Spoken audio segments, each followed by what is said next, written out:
All right, ladies and gentlemen, we are coming at you live. We are at the JCM right now by Chassidus in Color. We are here to see all the great artists bringing out ideas of Chassidus and Torah and our Medrash. And one thing that I noticed, and I'd love to highlight to you guys, is look how many Beis HaMikdashes there are. Every single picture, our people are just looking to go back to the times when we had the Beis HaMikdash. And even this is Miriam leaving Mitzrayim. And it's beautiful. I love the glitter, the actual physical components here. I don't know if you could see that, but it's like a physical piece. And this is them leaving Mitzrayim. And here we have the Beis HaMikdash. And maybe we should even start a count. So far, this is Beis HaMikdash number 1. Let's see. Let's see how many we can find.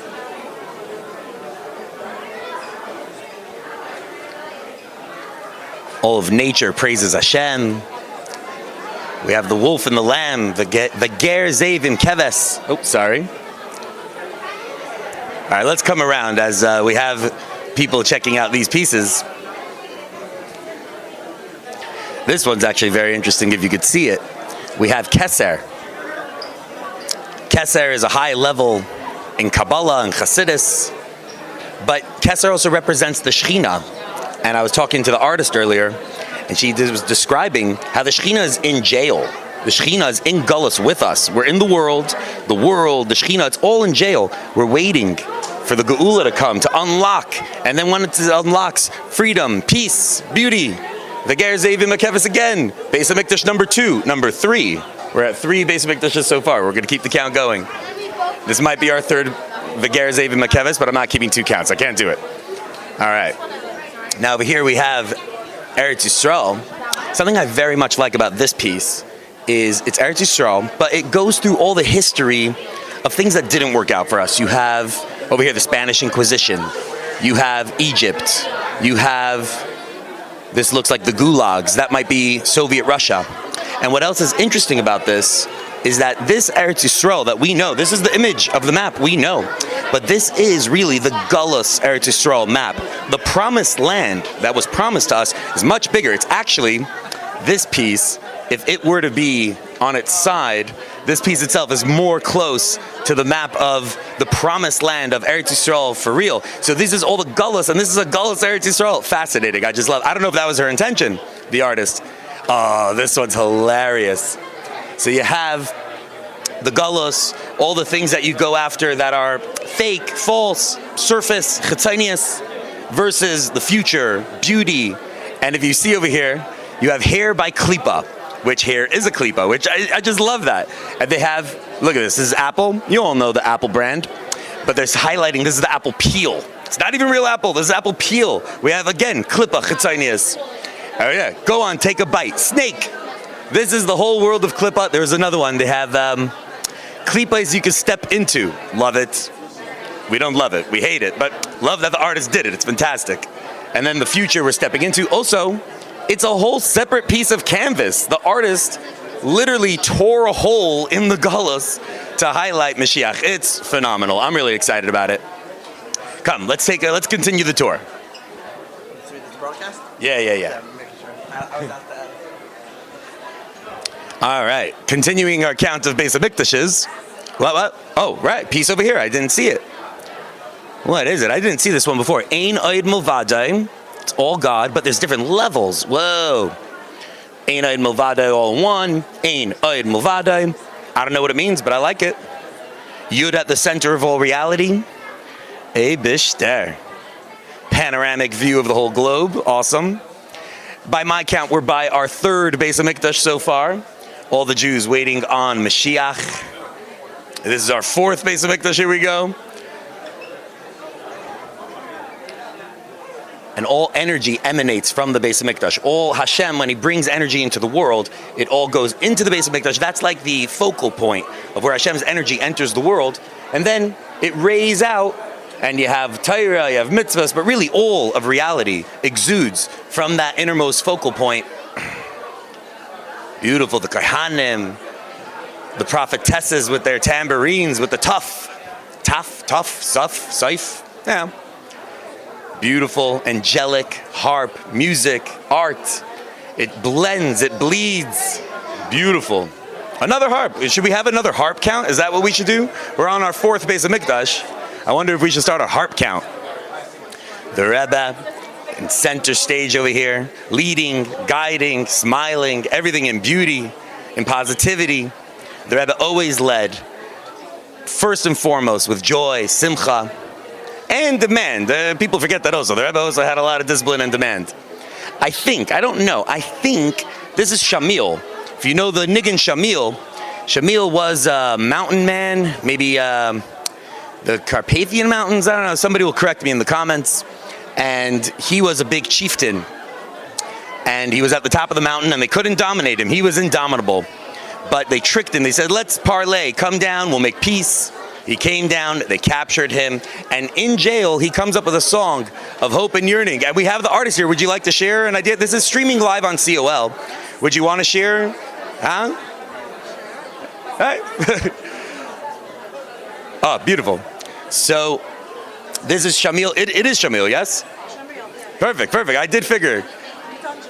When he was in the dungeon, he sings a song of hope to return till we could be back at the top of the mountain. And the Rebbe taught this niggin. The Rebbe, by the way, took a lot of nigunim that came from the Goyish world, Napoleon's March, you have Shamil, but he saw the power, he saw the yearning, he saw the truth, and the Rebbe teaches it to his Chassidim. So this right over here, we could take from the power that you see in the world, there is holiness. What's it called? So you have Shamil's niggin over here.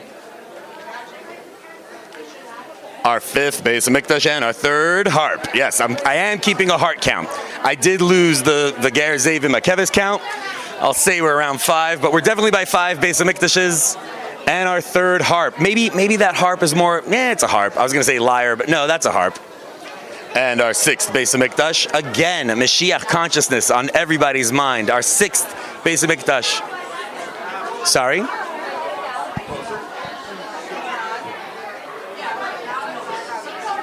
I tried. All right. Hopefully we can meet some artists as we get to explore over here. We have our 6th and our 7th Beis Hamikdash. I'm not trying to highlight one over the other. Everything's beautiful. I just like this one, how it's like a completely different color scheme. It's almost Baruch Nachshon-esque. You have Baruch Nachshon always had these like floaty guys. I really appreciate that the past generation of artists is inspiration for the artists today. But this I love for so many reasons. First of all, oh, we have a black and white one here in the corner. Do we have an artist around that wants to maybe describe? Would you care to, this is streaming live on COL. And if you're open and interested, okay. Let's zoom in over here. We have the Ger Zev and Makeves. Well, that's actually a lion. And is this the Shar HaBar? We have Shar HaBar going on? We have all the voice of the animals being peaceful together.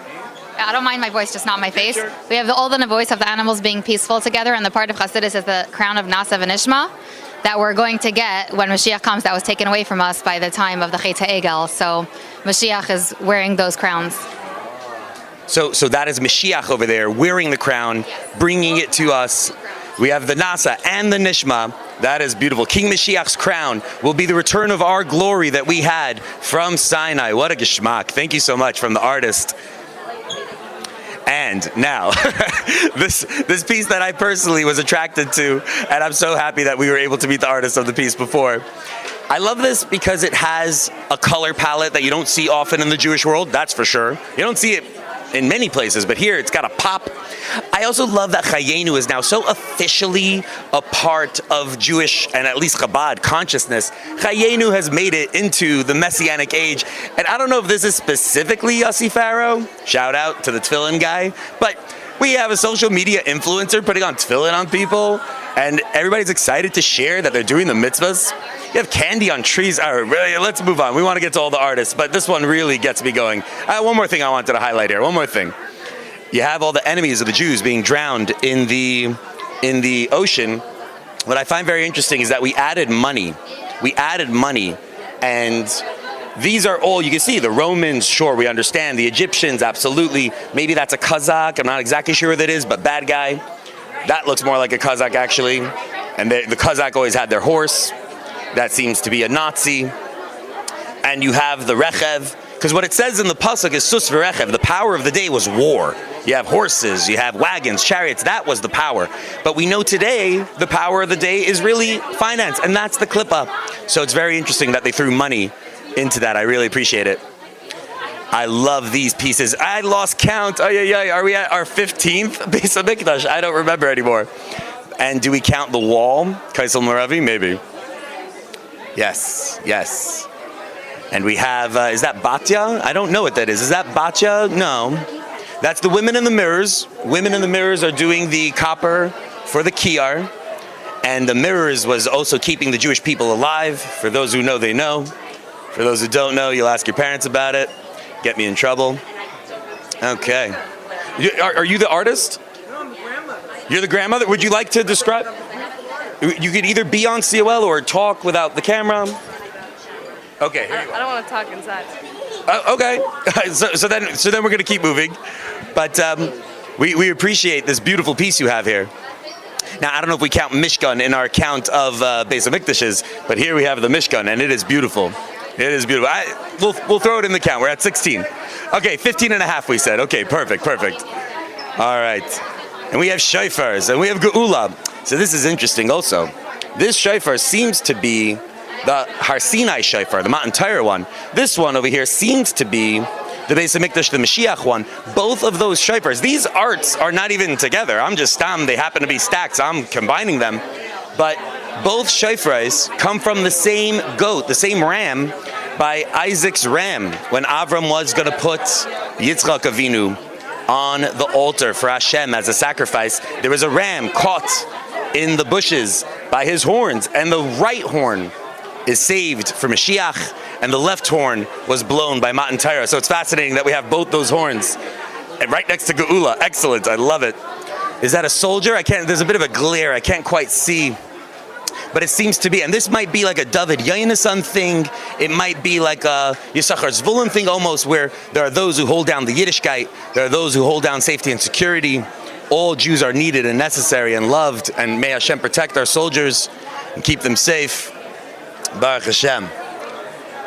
This seems to be, I love physical art, where there's like a 3D-ness aspect to it. Really, I don't want to touch it. I want to touch it, but I'm not going to touch it. I wanted to see what that is. Is it plaster or something? But that's beautiful, absolutely beautiful. And check out the food also. Yeah, very impressive. There's a whole spread over here. I don't know if we have the artist or what their intentions were, but I guess keeping the Olam fed is a fantastic intention as well. And fruit for all the healthy Lubavitchers. It's very, very impressive that Lubavitch and the frum world in general is getting healthier and healthier every day. Okay, this one confused me. I don't know what it means. I love it, but I have no idea what it means. We have a Beis HaMikdash. You have a gavel, which is maybe Hashem's judgment, let's assume. You have an aleph. Is this an upside down aleph? Is it a sideways aleph? I can't quite tell. Is that a flame? Is that a brush? Is it a fountain pen? Is it a fountain pen starting a fountain?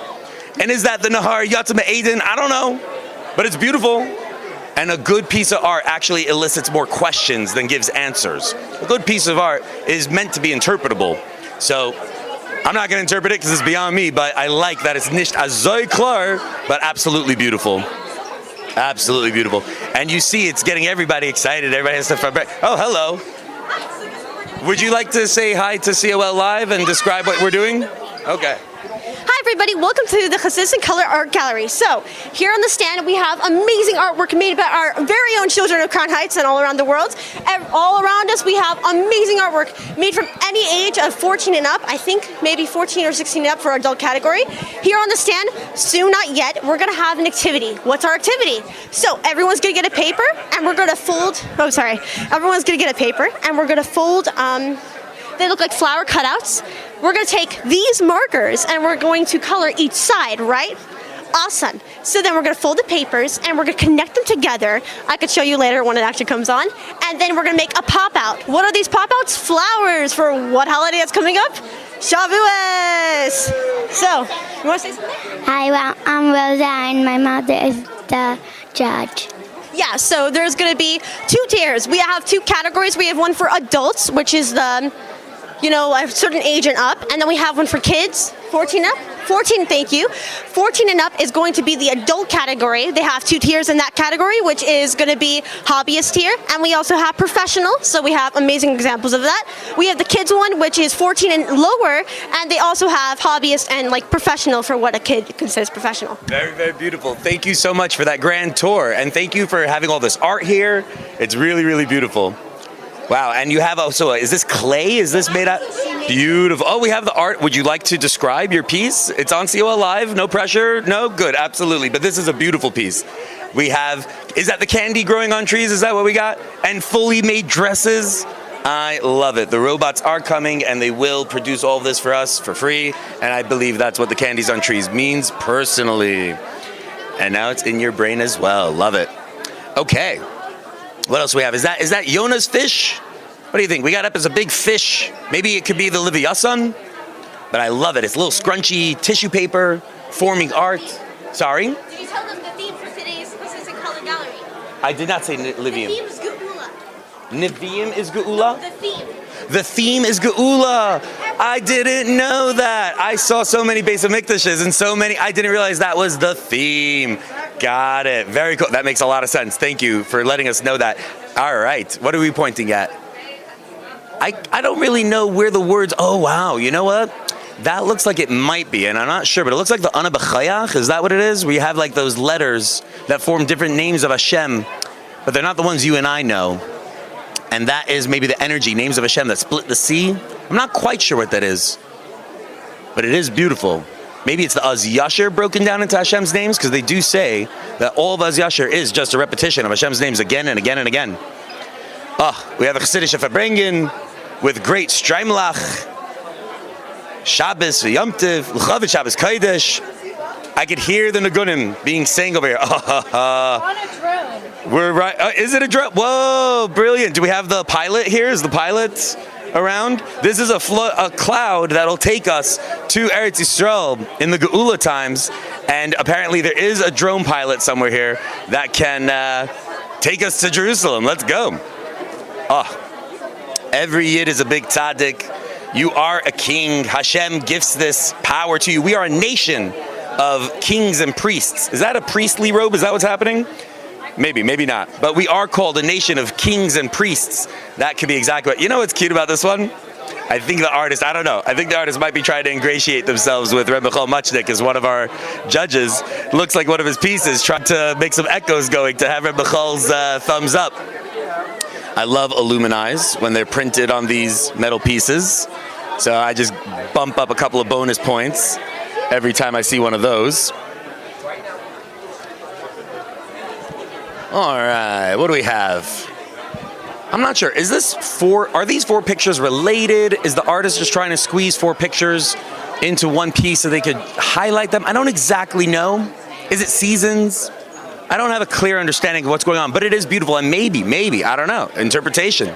Maybe we have like a vague man, unclear. We don't have a clear image. Maybe a person in their own life doesn't have themselves fully established or in the mirror clearly. And then they go on the journey. And they're distant, but a little more clear. And then they come closer, and then we lead to Geula. Maybe. I don't know. That's an interpretation. That's something right over there. Oh, whoa, 1 second. We have to go and give a shout out to the main man, Reb Nachshon ben Ami Nadav. This is when they were jumping into the Yam Suf. God always gives us a destiny, and he gives us a goal, and he says go. But he also throws challenges at us. He throws the Yam Suf. And then we're like, what should we do? And God's like, go. I told you, go. You have a destiny. Get after it. Nachshon ben Ami Nadav is the father of just go. We have a beautiful, beautiful piece. This, I'm not sure if you're supposed to pronounce this, but this is Hashem's name. I am that I am, as he showed himself to Moshe. And this is Moshe, apparently, with the lone sheep. Here's the whole flock of sheep. This is Yisro's sheep in Midyan. And the lone sheep runs away to L'chaira, the burning bush. Let's say L'chaira, the burning bush. And we have, and Hashem sends him to free us from Egypt. What a geschmack. A house full of mitzvahs.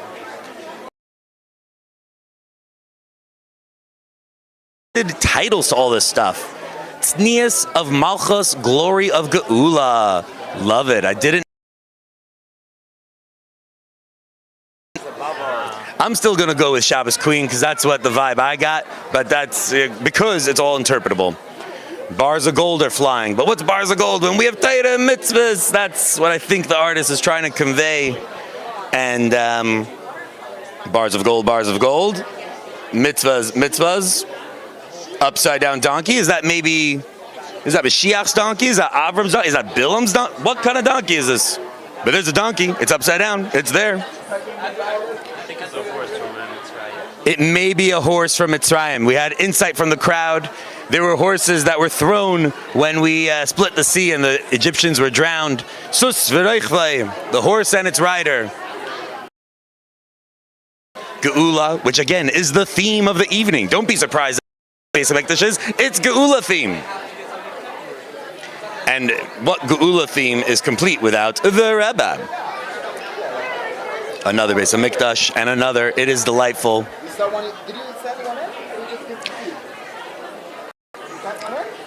Let's maybe pan on the crowd for a second just to show we have an Olam and everybody's coming and it's so beautiful. And 10, not 1, 2, 3, 4, 5, 6, 7, 8, 9, 10, 11. Maybe Keser? Maybe Keser. They got Keser and Das. Kabbalah has Keser, Chassidus has Das. This guy's got them both. I love it. Flying on the wings of eagles. Umala Ards Deis Hashem. We will all know God's knowledge and grace and glory and beauty. Illuminize, getting another point over there. So beautiful. What's that last one over there? Is that a Kayin, warrior, tzaddik, guy? I don't know what he is, but I love his headband. That's why I thought Kayin Gadol, like the Kodesh LaHashem headband, the tzitz. But I don't know. We only know what we know. Okay, colors and candies. Would you like to describe what it is? Sure, it's the Leviathan and Sharabar. Would you like to say it into the mic? Yeah. Sure. Hi. It's the Leviathan and Sharabar. It's called the Righteous Battle. It's described in various sources that when Mashiach comes, there's going to be a battle between these great beasts, the sea serpent and the Sharabar. In Chassidus, it represents land tzaddikim and sea tzaddikim, which means the revealed service of God and the hidden service of God. But both are necessary, and so they're going to elevate each other. And the way that the fish does it is with the serrated fin. Usually it's not kosher to do that with a blade that's like that, but in this case it represents steps elevating the other tzaddikim, and that's what's going to happen to both of them when Mashiach comes. So it's represented in this painting, and also the shape of it is in the shape of a heart, which is both of our aspects, the animal part and the lofty part, the nefesh HaLekis, the nefesh HaBahamis.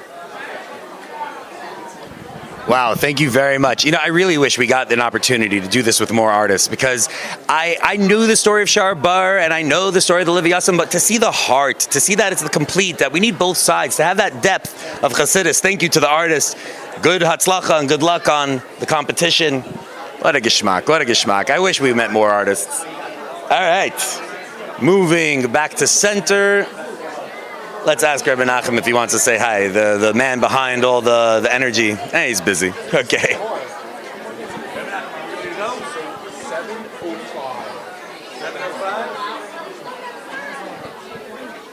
Would you like to say hi to the crowd on COL?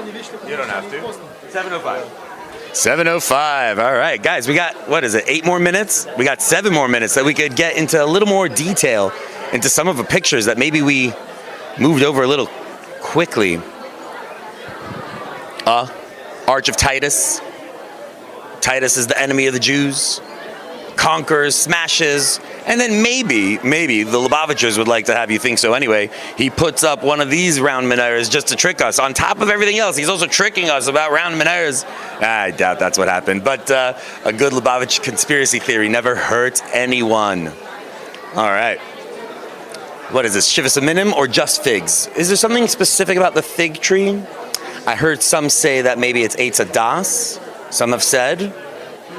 So we have the Chayenu again. That's our second Chayenu. Good eye to the cameraman. Reb Itzik is nailing it over here. I wonder if Bichu Kaisai is also intentional. Like maybe there's something from the Pasuk in Bichu Kaisai. I don't know. But you do have this lovely fig tree. Is that the snake surrounding it? Is this the Eitz Adas with the snake? I don't know. But I love that that's possibly what's going on here. It's beautiful. Oh. Okay. Let's get into a little deeper dive with this Kesser piece. I was asking the artist. I wasn't exactly sure if that was the case, but there is a deep idea within Kesser, which is one of the higher points of the Kabbalic structure.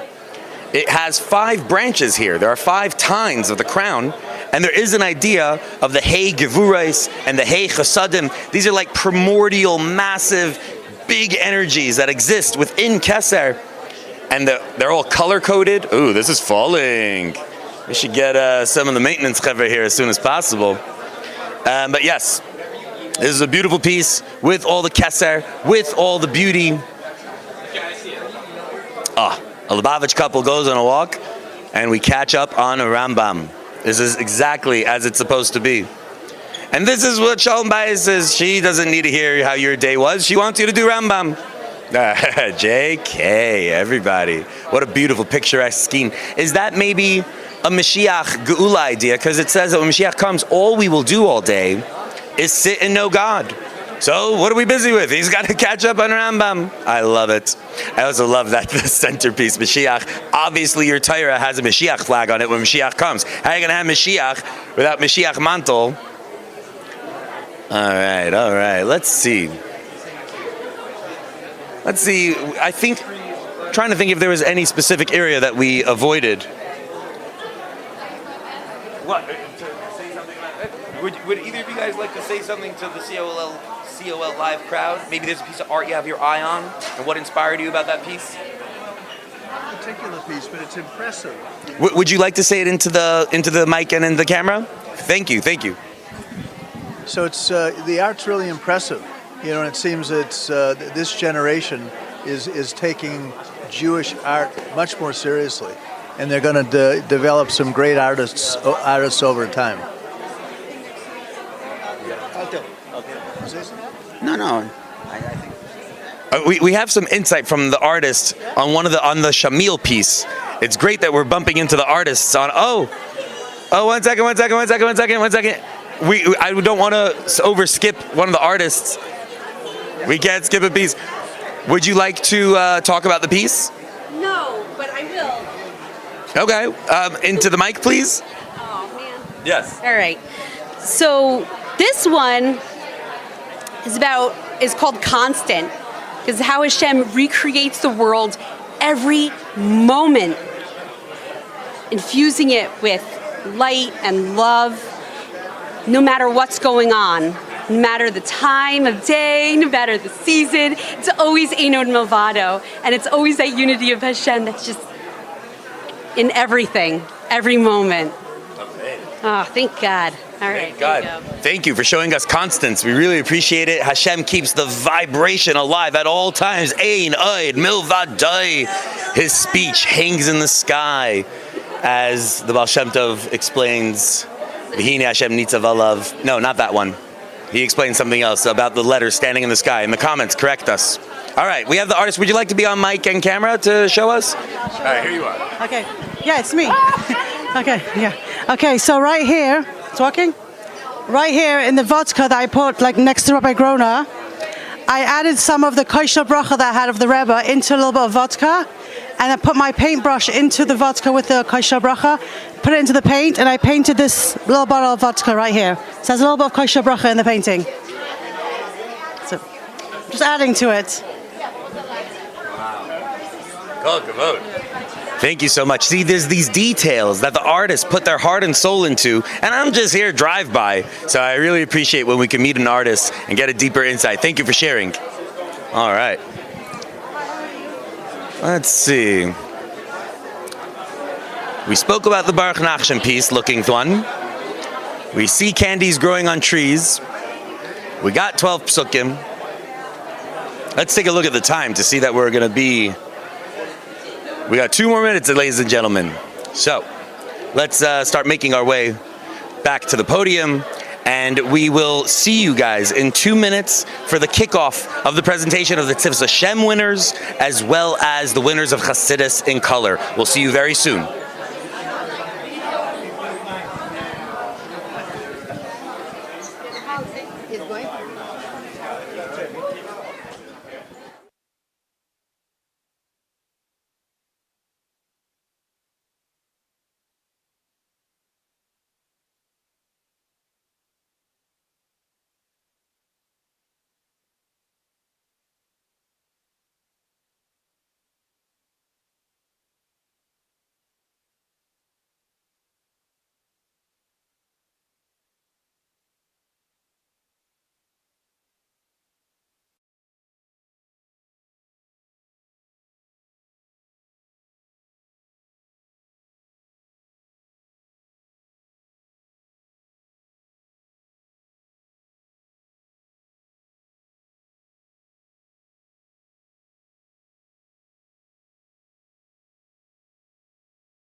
All right, ladies and gentlemen, we hope you are enjoying all the art.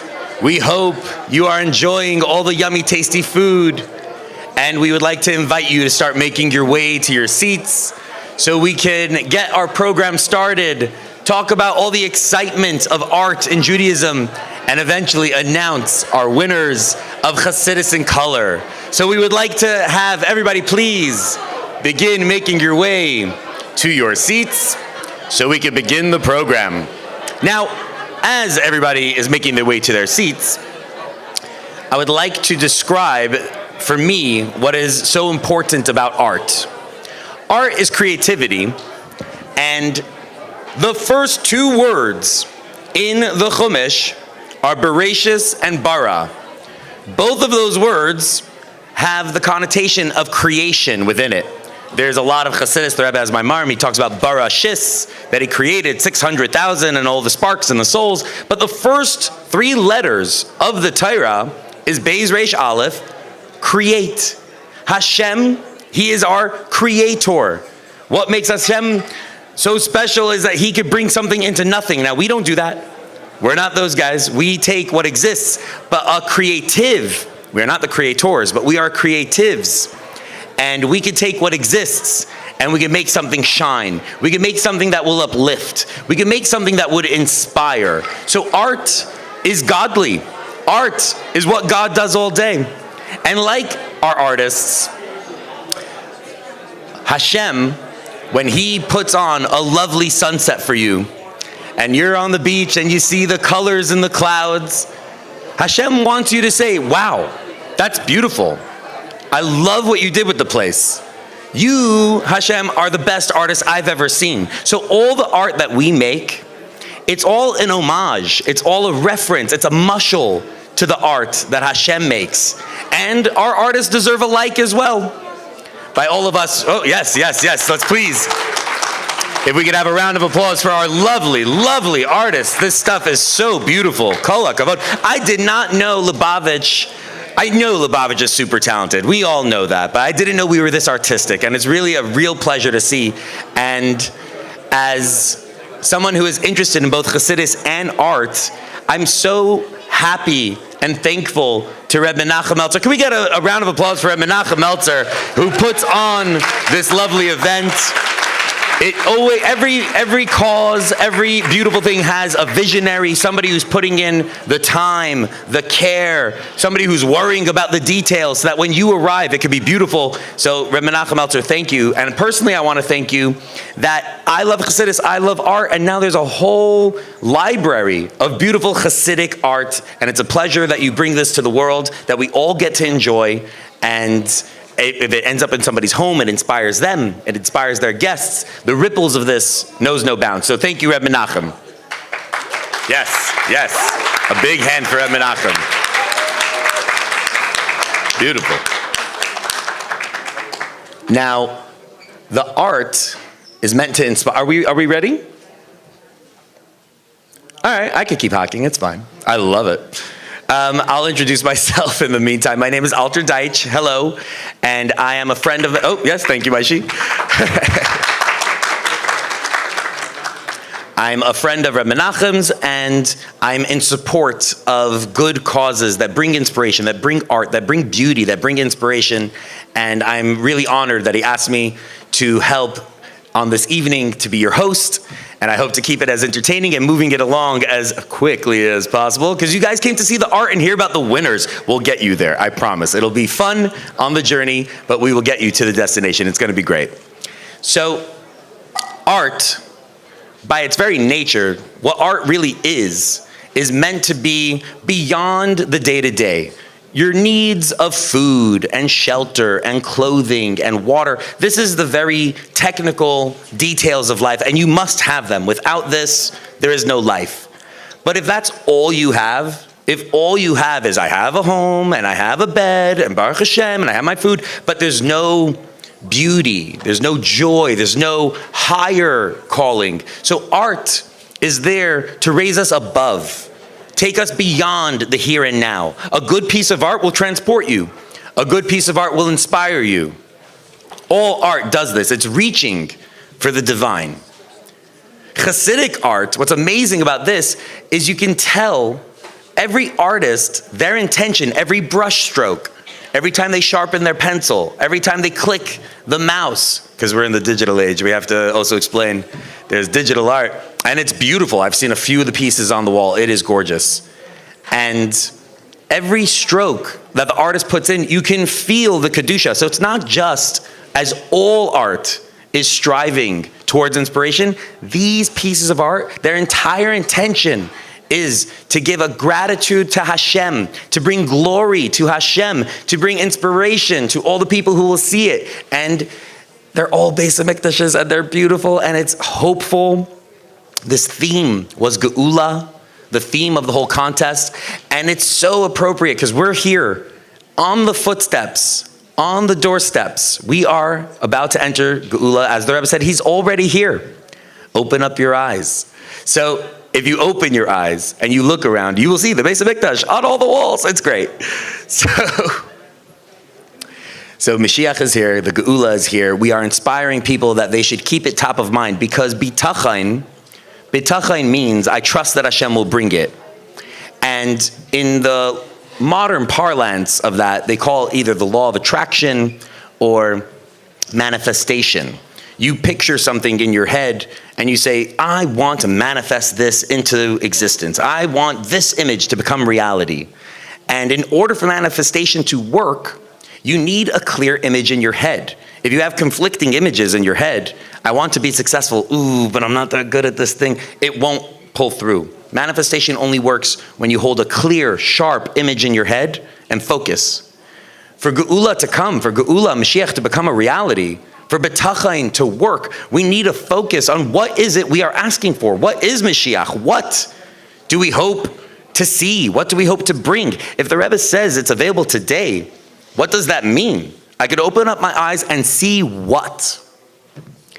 So first off, we could look on the walls and we could see that we live in an era of freedom where we're not just surviving. A lot of the pieces of art that I saw on the wall was about us leaving different gulluses. The gullus of Mitzrayim, the gullus when we were in Rome, under Roman control, Babylonian.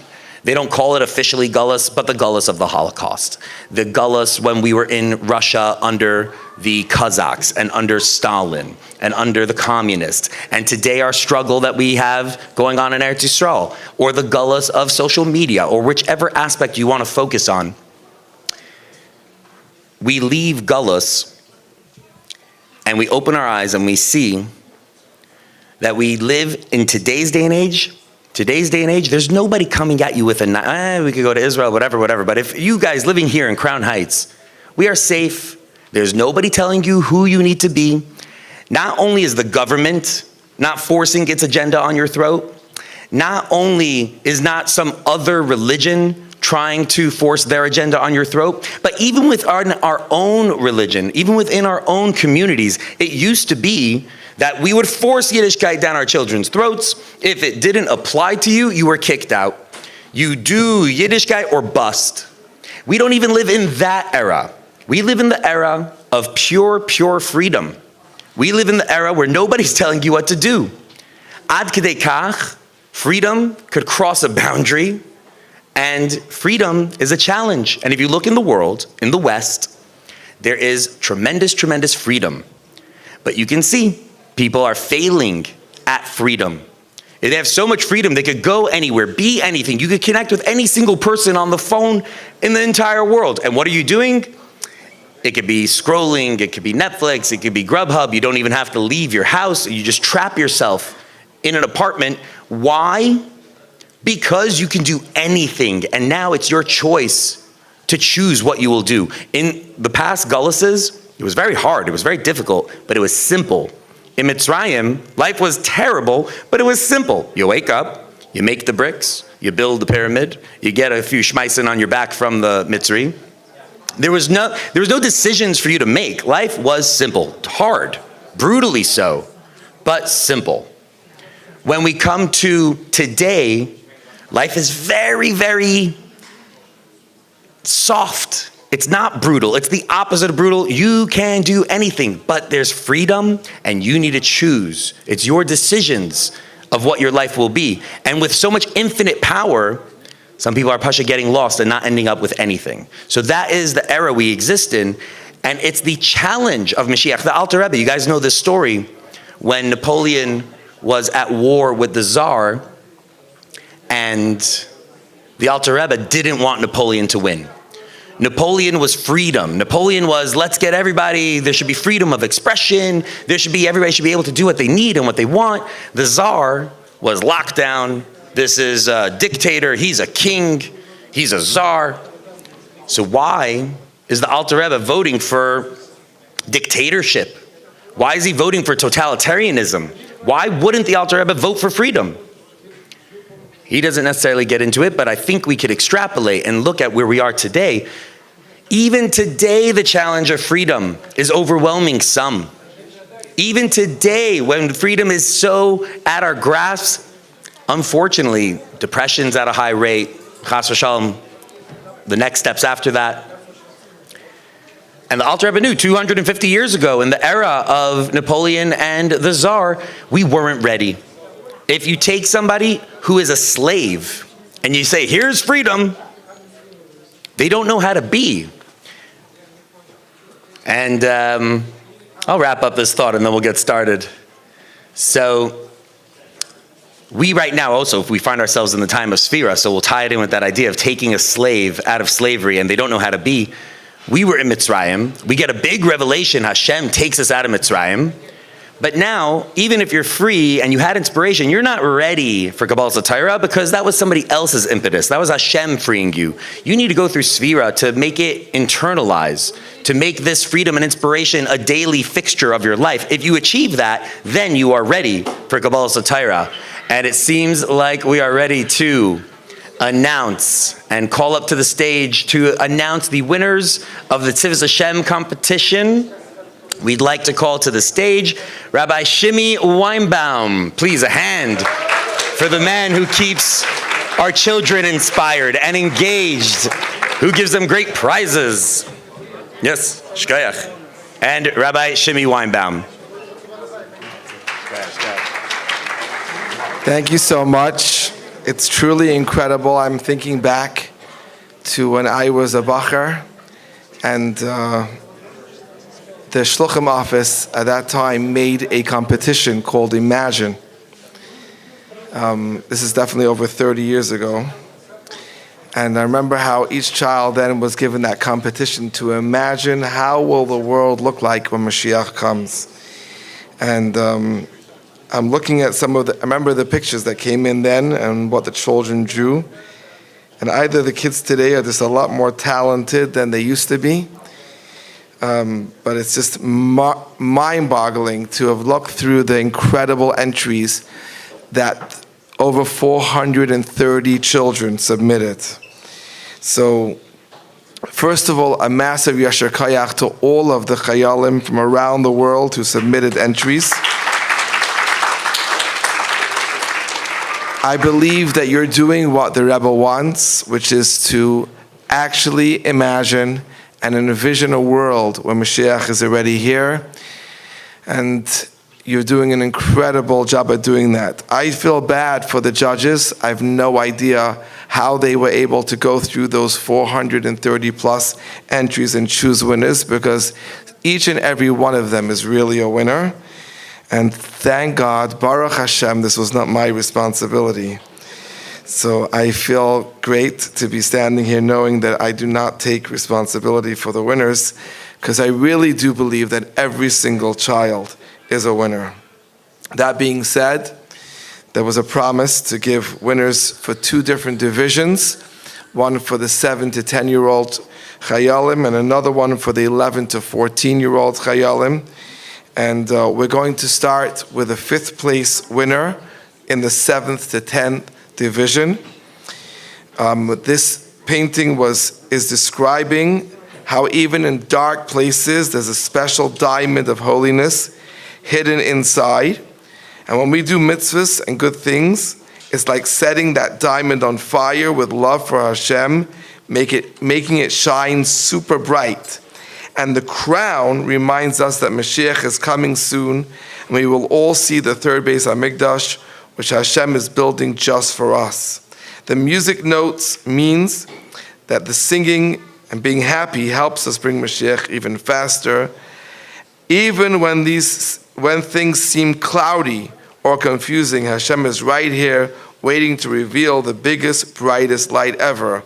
And this incredible painting, I don't think they see it on the screen?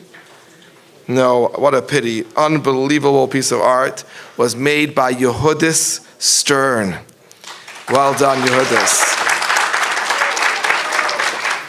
Yehudis, this is your beautiful certificate, 5th place winner for the 7th to 10th division. I'm going to ask Rabbi Menachem, who's the man behind it all, who will take it for her. Wow. The next winner in the 7th to 10th grade division, I don't know, this looks like it could have been done with AI. It's just so professional, painted by hand. V'gar zevim keves. In my painting, you see a wolf and a lamb sitting together in the times of Mashiach. And what an unbelievable painting this is, made by Malka Moskowitz. Unbelievable. So Malka, this is your certificate for being the 4th place award in the Tzivos Hashem division of this incredible art. Menachem, it's going to take that from her too. And then we move on to the 3rd place. This drawing depicts the Beis HaMikdash descending from Shamayim. I wish you guys could see these paintings on a cloud. You could also see the various shawls that will be attached to the Beis HaMikdash. Somebody's been learning Beis Rabbeinu Sheba. And you can, of course, you see 770 here as well. And you can also see the Kibbutz Goliath taking place with Yidden coming to Eretz Yisrael. And this 3rd place winner is none other than Srali Brown. Absolutely remarkable, Srali. This is your certificate for winning this incredible competition. And your talent is just out of this world. Wow. We move up to the 2nd place winner. This drawing is different versions of peace when Mashiach comes.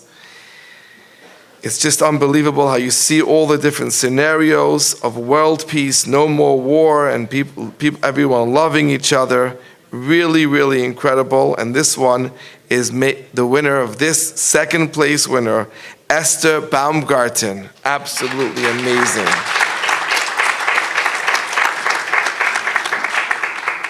So Esther, Mazel Tov on winning the 2nd place in the 7th to 10th division for Tzivos Hashem. Ray Meltzer has your certificate, and Mit Hashem, you'll be getting your prizes. And this one takes the cake. This is not just a piece of art, as in a drawing or a painting. This is just a masterpiece. I just wish you could see this unbelievable collage.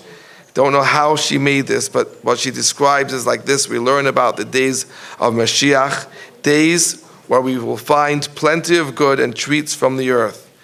I spent $1 on a used book from our local library and made the candies out of clay. I cut the papers to show that trees will grow candy in the times of Mashiach.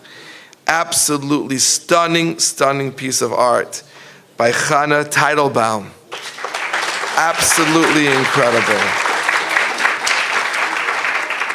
Chana, this is your certificate for winning first place in the Tzivos Hashem division of this art competition. And Menachem, thank you again.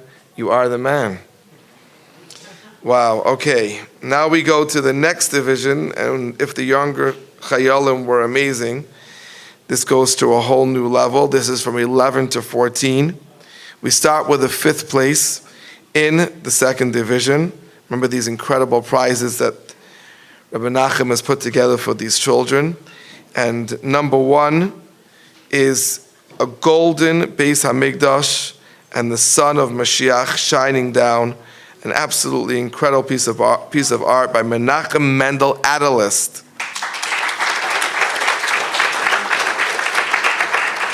Menachem, 5th place winner, absolutely incredible. and Mazel Tov for this accomplishment.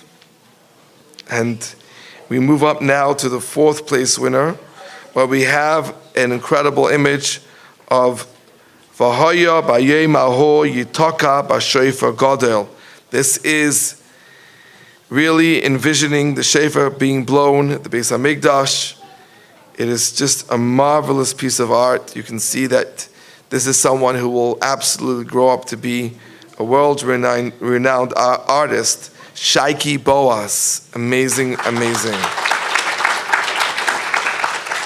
Shaiki, you've done really well, and this is your certificate, which will be given to Reb Menachem for you to hold on to, and come with your prize, please God. And now we move on to, this is not just art, this is art, creativity together. This painting is themed in Mashiach's concept. I chose acrylic paints because I have used them many times and feel comfortable with it. I've chosen to express the vision of the Beis Hamikdash.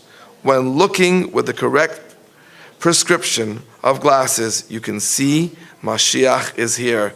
You see the incredible glasses in front of the Beis Hamikdash. Just absolutely incredible. And the winner, 3rd place, Rachel Gurevich.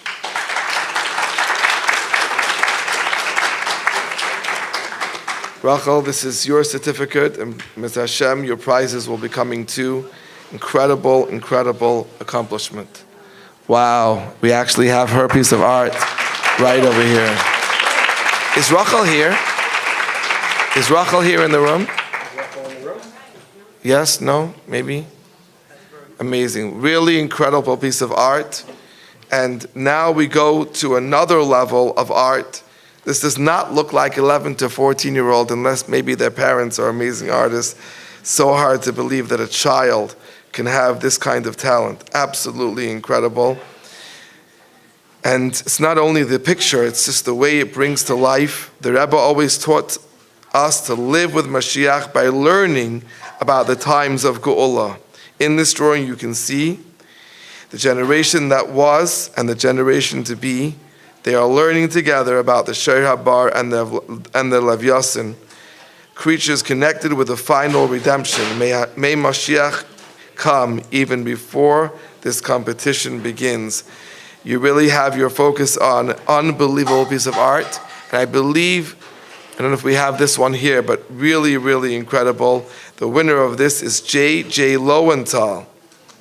Absolutely incredible. Do we have that one here? Do we have this one? No, we don't have the picture, but we have his certificate. JJ, this is yours. Really, really amazing job. We're going to give this to Reb Menachem. He'll give it to you with your prize. And then we move on to another piece of art, which the 1st place winner.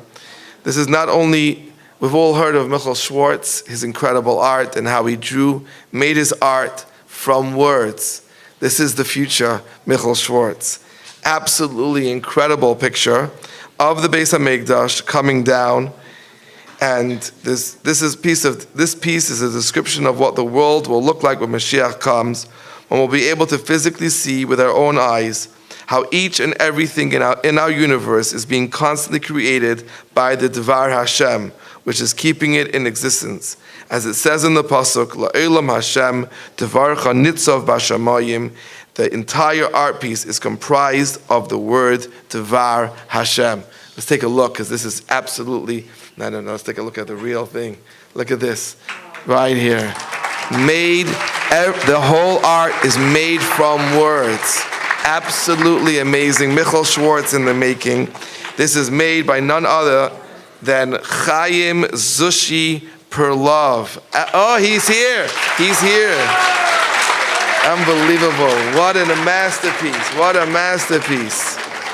Just this a little plug for him. He did the same thing for the Chidon, made 2 pieces of art of the Chidon trophy. One of them had all 7,000 children's names of the children in Chidon, and the other one had all the 613 mitzvahs. An incredible, talented boy. I think he deserves a standing ovation. Absolutely incredible. Absolutely amazing. And this one, Zushi, we actually be able to give to you in person, Mazel Tov for your certificate. And please God, and Mr. Hashem, the prize on the way as well. Again, I really feel bad for the judges who had to choose these winners. Every one of you Chayalim who participated is a real winner. And we just all, I think everybody in this room, you can sense the feeling of Mashiach so strongly. And we can't wait till we don't have to imagine and draw about Mashiach, but we'll actually be able to see this, especially what Zushi just said, how we can see how everything is created by the words of Hashem, the complete Ge'ulah HaMitzvah Shlema B'Karev Mamash. Mazel Tov to all the winners. Thank you again, Menachem, for the incredible job of doing this for all the Chayalim around the world. God bless you.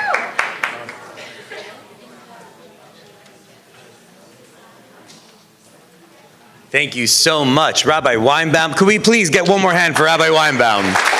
Yes. It's incredible. I remember I was in camp with Rabbi Weinbaum. He was the head of Tzivz Hashem. I was a camper in Machane Menachem. That was before the rebrand. And it was incredible because the amount of fire and energy that Rabbi Weinbaum has today, like it was always like that. It was ecstatic before, back in the Machane days. And he was talking about Tzivz Hashem, and we all knew what Tzivz Hashem was. Tzivz Hashem comes from the Rebbe's times.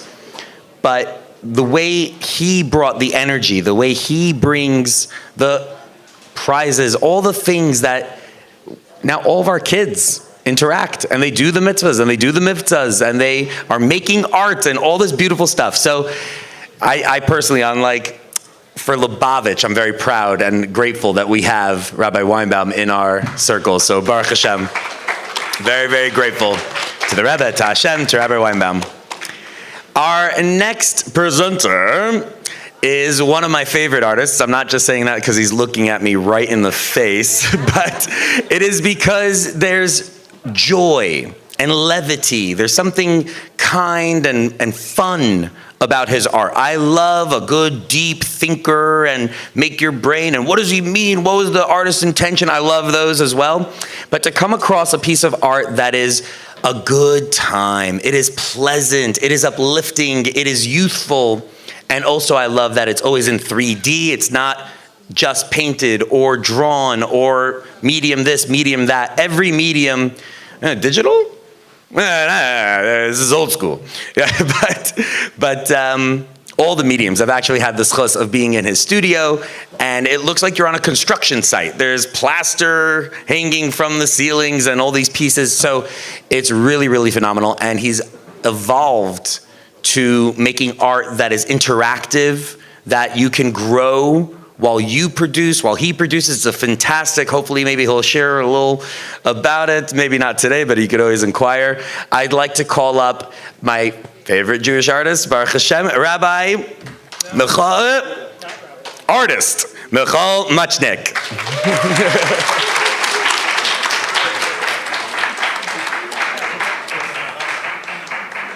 Wow.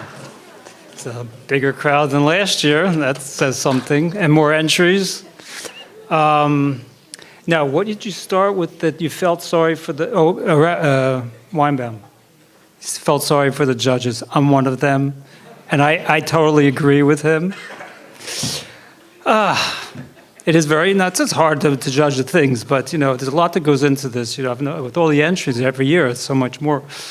I just want to share with you, first of all, that that many in the history of Chabad and history of all these different things have gone on, and you read about, and you're always interested to listen to someone who was around a long time ago and saw like the first Simchas Beis HaShoeva, which I was one of them actually, like Zusha standing on top of the trash can at Montgomery. I mean, I saw the first one, and then it grows and grows and grows, right? So when I first came here and Tavshin Lamed Gimel, and there was two artists, Handel Lieberman and Zalman Kleiman, Olva Shalom, and then the Baalei Teshuva came in, and there's a couple more artists, but really you could count them all on one hand. And what's so fascinating is that I'm standing here today and I'm just like, and this obviously doesn't include everybody. Some people didn't have time to make their paintings. Some people just, for whatever reason, didn't want to put the things in the competition. But there's just so many artists around doing like all kinds of things with their Jewish art. It's really very, very satisfying and gratifying. So I just wanted to share that.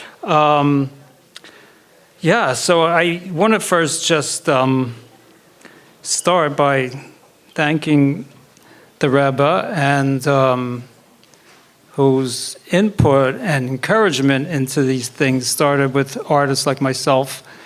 And there's many stories about that. You can read about them. And I wanted to thank Simon Jacobson. Is he here yet? Yeah, he always waits till I'm finished speaking before he shows up.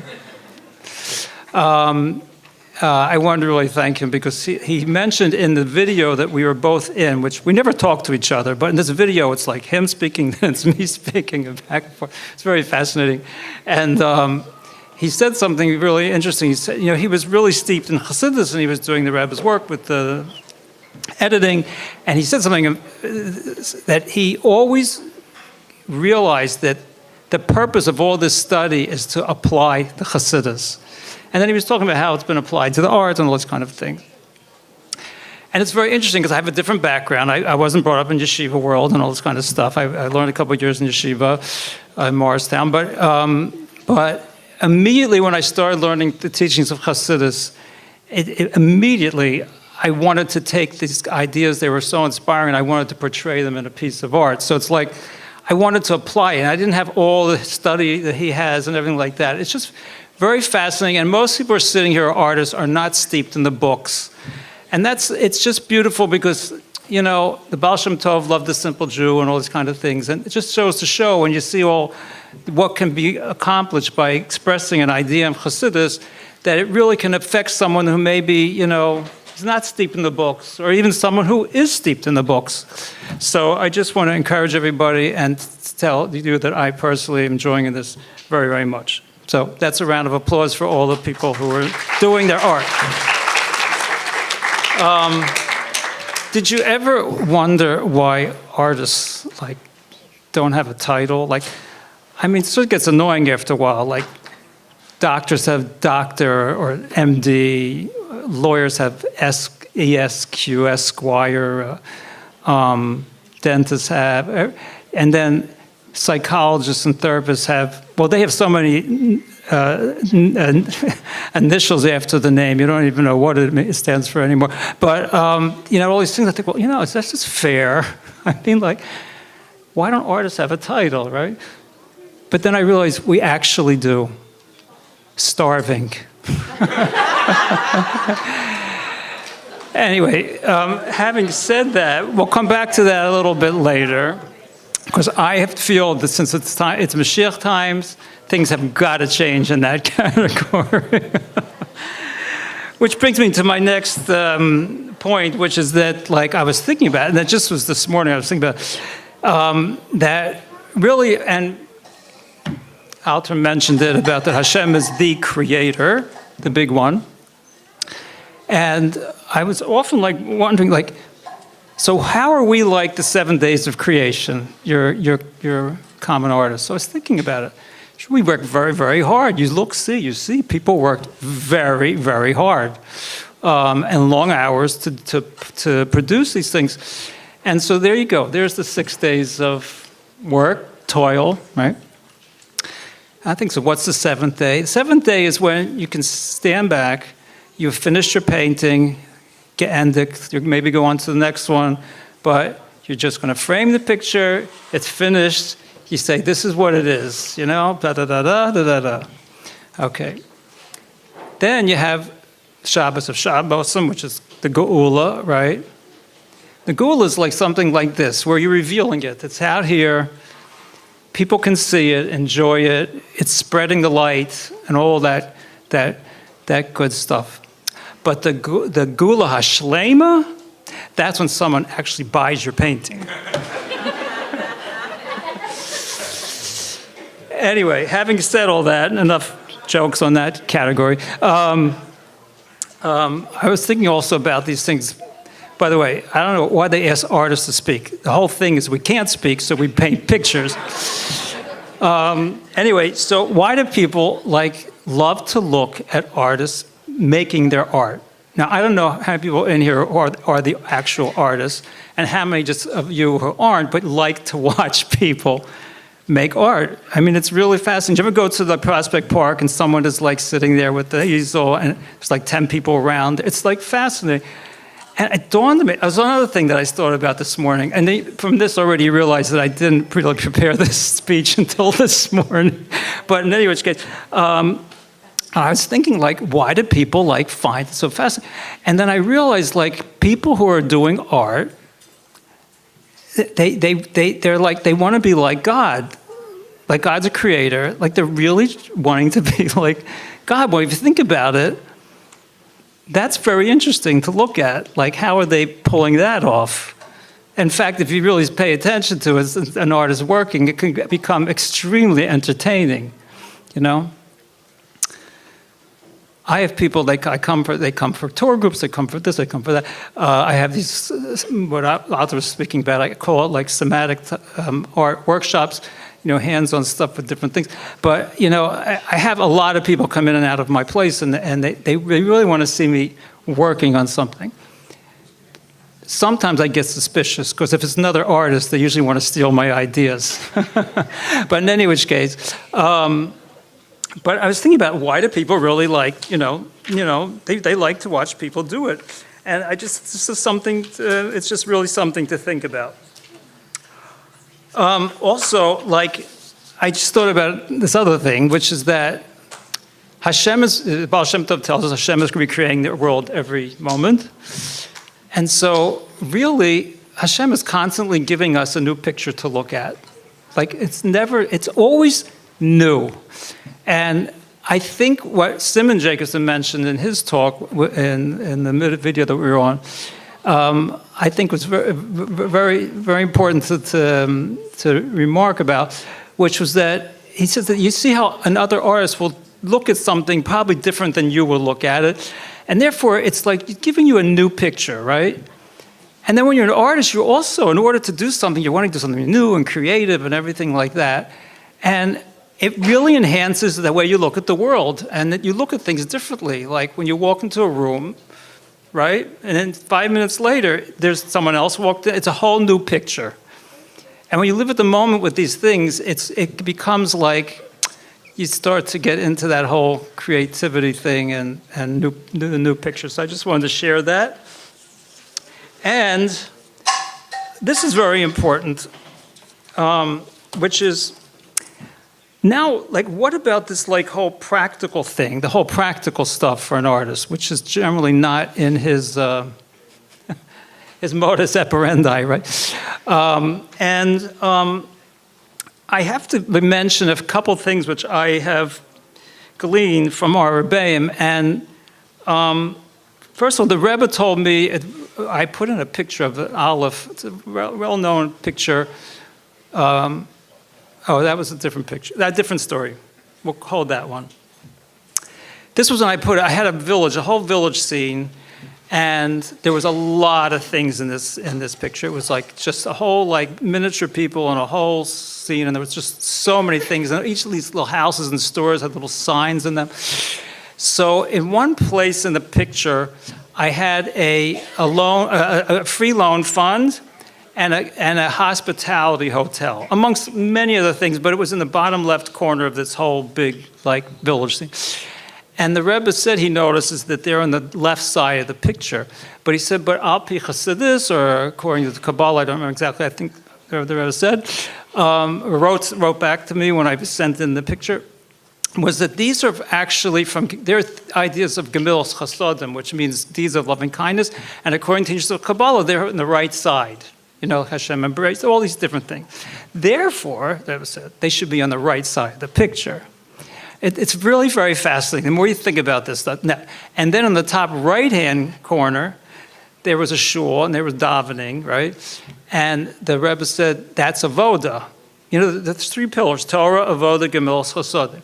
And avoda is the gavor, that's davening, that's, trying to connect and all this kind of stuff, and that's prayer.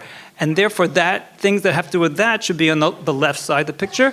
And then in the middle is Torah study, Torah. So ever since then, when I do symbols of those things, I put them in the picture. But in the course of my career and my life and everything, the more I think about it, it's just incredible. Like, first of all, we're living examples of this sphere is Chassidus, and we're applying it and everything like that.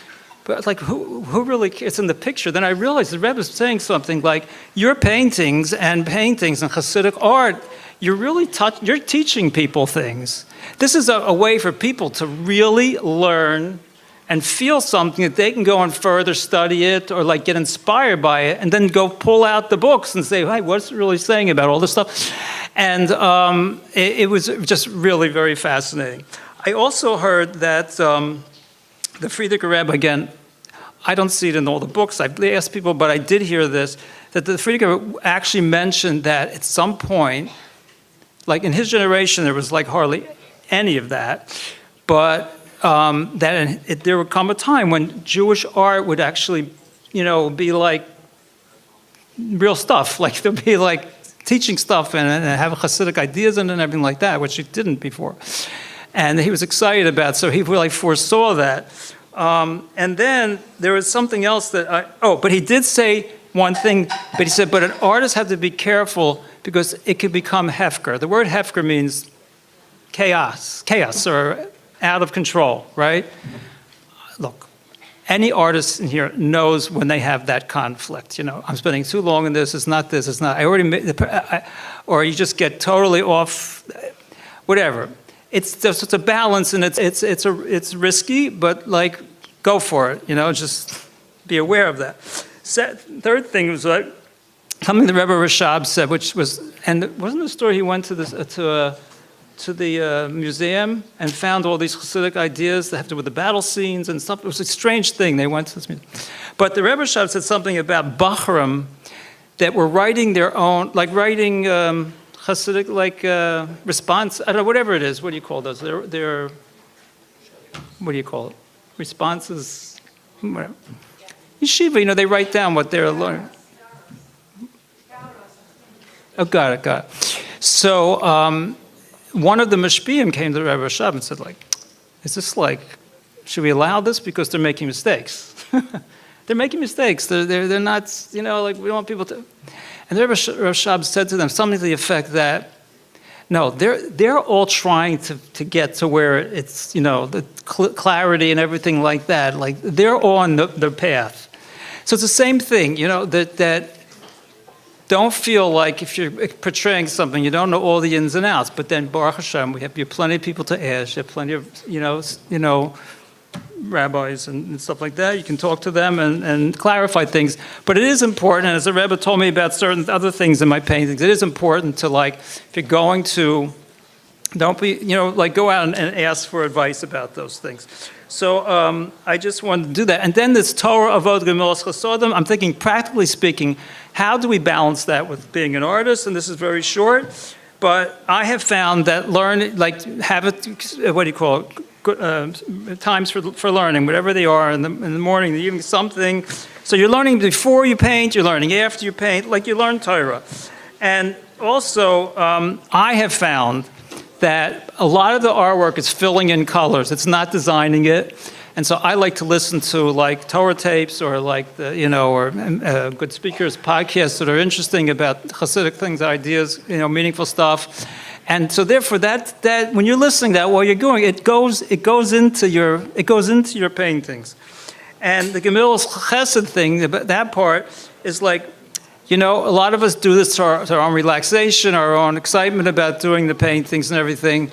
But always have in mind that as Jewish people, as Hasidim, that we're doing this also to spread and to give to others, and to be careful about what we have in it, and it should be, in line with Torah values and everything like that, which I'm sure everybody here has that. But the idea should be, thought through, and we shouldn't be so humble, false humility is not to share with people or on our social media or all that kind of stuff. So I just wanted to mention that. And just to finish up, I actually did there was actually a rule at this exhibition that people were not allowed to put in things that they made on AI. Digital, there's some amazing things that can be done in digital.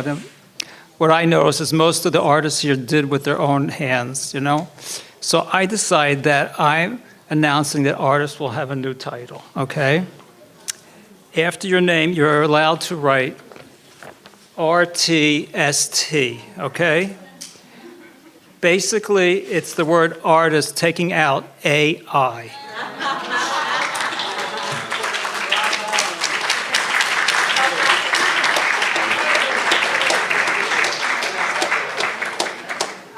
Artist Michal Muchnick, please, one more time. Beautiful, beautiful, beautiful. The fact that we live in an era where legends walk amongst us. I grew up seeing his art on all of our Judaica. Anybody prints any piece of Judaica, they have to slap one of artist Michal Muchnick's pieces on the cover, on the bencher, on the thing. So I grew up just so surrounded, and it's been a pleasure getting to know you personally and laughing at each other's jokes sometimes. Please. I don't know. We're going to ask Menachem when he comes back. We'll get there. Yes, so it was very interesting. Artist Muchnick. I'm trying not to say rabbi. It's just so built into me to say Rabbi Muchnick. But artist Muchnick just mentioned how when he was coming up in the art world, in the frum art world, there were very few artists around. And then here we are celebrating hundreds, I don't even know how many applicants and people that submitted, but we're celebrating hundreds of artists. And again, that speaks to this idea of Geula, this idea of Mashiach. To get into the psychology of Mashiach, the way I understand it, if anybody's familiar with Maslow's hierarchy of needs, is that when you need shelter, you can't worry about your next business venture. When you're starving for food, you can't worry about your friendships or your love life. Only when you have your basic needs met, and only when we have built a safe and secure community that is not being hounded by the Russians, and only when we have built chadarim and yeshivas and schools, and all of our kids have a place to learn, and then we added on top of that all the special needs and teachers and all the extracurricular, and then when we have on top of that, we have good relationships. And when all the needs are met and things are built, now we could get into the top of Maslow's pyramid is what he calls self-actualization, where it's not just mechanically going through life, but you fully align with who you are and what your mission in this world is and what you are supposed to bring to the table. And that's Mashiach, is where the entire world is living in the era of self-actualization.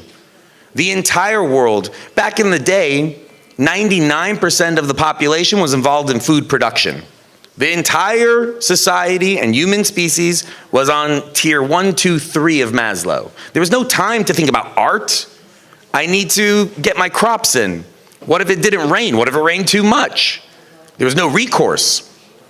We live in the era where we witnessed, in one man's lifetime, you witnessed art being a rarity and a scarcity, to all of a sudden art being abundant.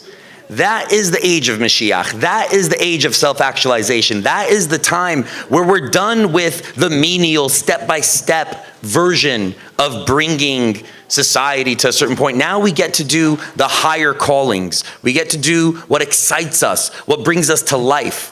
It also reminds me of the Rambam says when Mashiach comes, you're not going to have to worry about anything but knowing Hashem. I had an argument with a classmate of mine.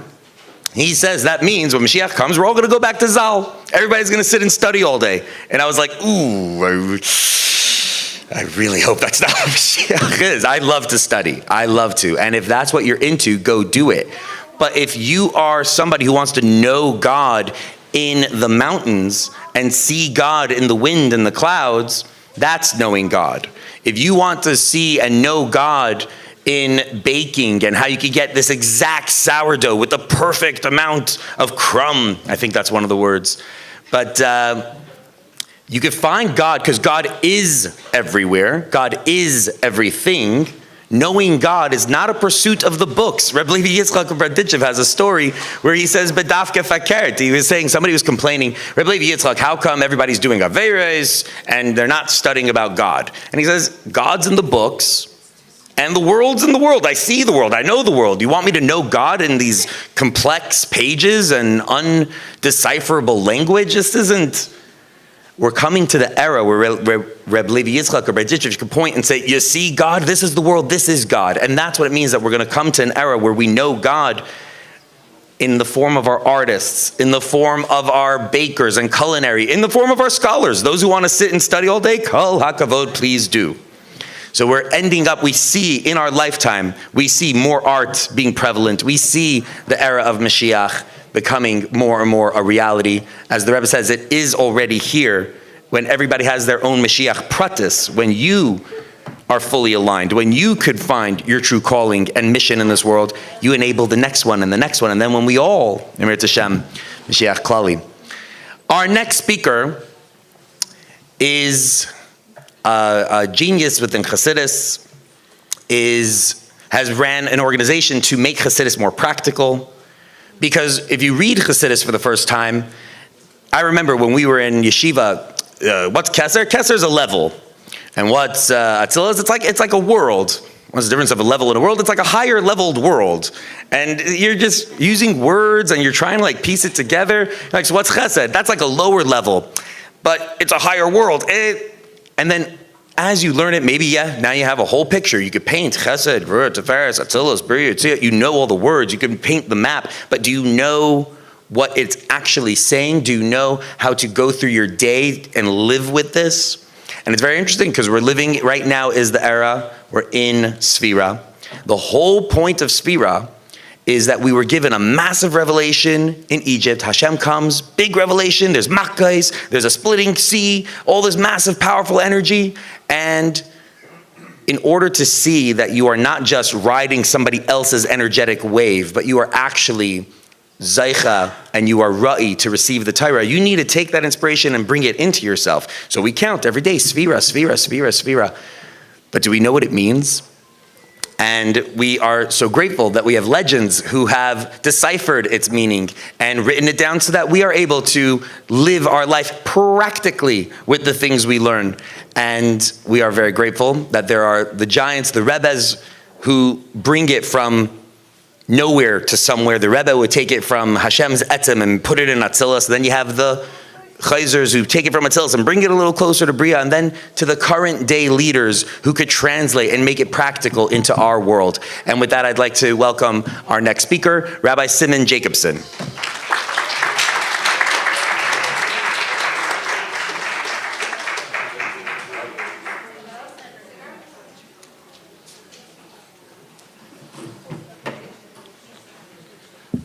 Thank you.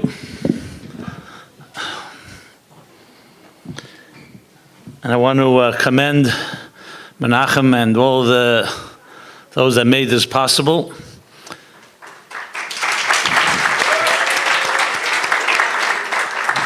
There we go. I once heard a parable. I'm still looking for the source, so maybe if someone knows, you can fill me in. Recently, I think I made it up, so, but I'm not sure. The parable goes like this, that when God created the world,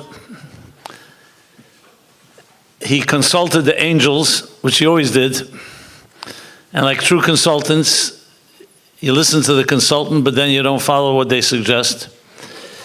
Every case where God consulted the angels, you know that, Shlomo? Every time. So he consulted the angels, and the question that he asked them was, should he give the human race art and music? You know, we could have had a world without art and music. And the angels immediately said, absolutely not. The human beings will abuse it. They'll commercialize it. They won't appreciate it. Give it to us, and we will sing your praises. we will paint the most beautiful divine imagery. And God considered what they said, but as I pointed out, he declined their suggestion, and he did indeed give us art and music.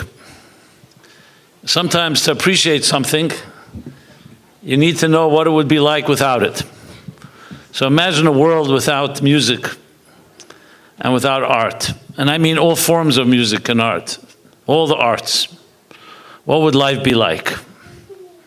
Even with it, it's quite difficult. But as we all know, in one way or another, these are languages that are not quite regular language that we speak like I'm speaking right now. It's a language that seems to touch a chord in a deeper part of ourselves, in our souls. It resonates. Nobody here, I'm sure, has not experienced being transported to another time and place through a nigun, a song, a melody. And the same with art. You know, you look at it, even though it could be depicting a horizon or something we see on a daily basis, but there's something about it that gives us a perspective. I mean, Picasso put it this way, that art is the biggest lie that reveals a deeper truth. Maybe that's his art, but we like to believe that it's true. What he meant, it's a lie, is because there's no such thing as a static piece of art. Everything exists in 3 dimensions. Everything is mobile in this world. But basically, it's a human effort to like see almost the soul in something. You know, a good piece of art, that's what it does. It takes the same scene, whether it's a human being or it's, as I said, a scene in nature or a concept or an abstract piece of art, and reveals another dimension. So it's a language, what we would call divine language. I remember right here in this museum, may have been 15, 20 years ago. So I got a call from the director of Tzivus Hashem and the museum, Rabbi Ben Yomenson. I remember it was between Rosh Hashanah and Yom Kippur. And he said there's a group coming of Sri Lankan monks. Sri Lanka, you know where Sri Lanka is? It's like a little piece of land off of India. It once used to be called Ceylon or something like that, remember? I'm not sure if I'm pronouncing it right.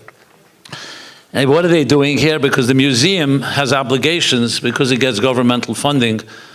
The obligation it has is to have constantly multicultural experiences, to introduce people from different cultures to Jewish culture. So they had different groups. Here was Sri Lankan monks from Sri Lanka. And he said to me that we'd like to have someone say a few words to them. And we couldn't find a stranger person than you to do that. You know, basically a weird person. So I said, okay, you know, I love weird challenges. Yeah, Sri Lankan monks. I arrive here to the museum. Downstairs, we go to the theater. And yeah, there's around 30 individuals dressed in these orange robes. And he asked me to say a few words. So we went into the theater. The Sri Lankan monks were sitting in the front rows. They spoke English. And in the back were some of the rabbis and from the community. Being it was between Rosh Hashanah and Yom Kippur, I thought it was appropriate to talk about some ideas that I thought they would relate to. They come from the Buddhist tradition. So I talked about the fact that everything in existence that we see is only the tip of the iceberg, and it's really being energized all the time, perpetually, by spiritual forces. Essentially concepts that some of you are familiar with from Shar Yichud V'Amunah, from Tanya, that everything in existence is constantly being renewed perpetually and vibrating and pulsating, even though we may not see it with a naked eye. And I explained Rosh Hashanah is a time where it's all renewed, the contract. Anyway, as a speaker, you're always looking at your audience for some type of feedback. Now, they were sitting there like stones, literally, no reaction at all. They didn't laugh at my jokes. They didn't cry when I told a sad story. Nothing, no reaction. Like the exact opposite of a Jewish audience. In the Jewish audience, they're always reacting. Like you say something, they say, I heard that already, you know. Or they don't like it, they make you sure they remind you they don't like it. Like you guys right now, you know. Laughing along, enjoying, interacting. But here, no reaction. So it's somewhat disconcerting because you're looking for some feedback. You know, are you getting through? You're not getting through. I had no idea whether they knew what I was talking about even. And I remember I tried all kinds of things. I provoked them, this, nothing, just staring at you. Okay. So then I decided I was a little frustrated because I did want, not so much for my ego, but just to know whether I'm saying something that makes sense or not. So I decided to use my secret weapon when all else fails. You could try it out. It always works. And that is, I finished speaking, and then I said, with your permission, do you mind if I sing a song? And I remember the rabbis in the back started like saying, they were wondering, I guess, if they called the right guy, you know. He's going to sing a song now. And so Lanka monks all nodded. They agreed, yeah, of course, please. So I started singing. I sang a song since it was right before Yom Kippur. So there's a song we sing after Shemoneh Esrei, Yom Kippur night, beautiful song, Yala, which you probably all know. Goes like, I'm not going to sing the whole song right now, but it's just the beginning. Okay,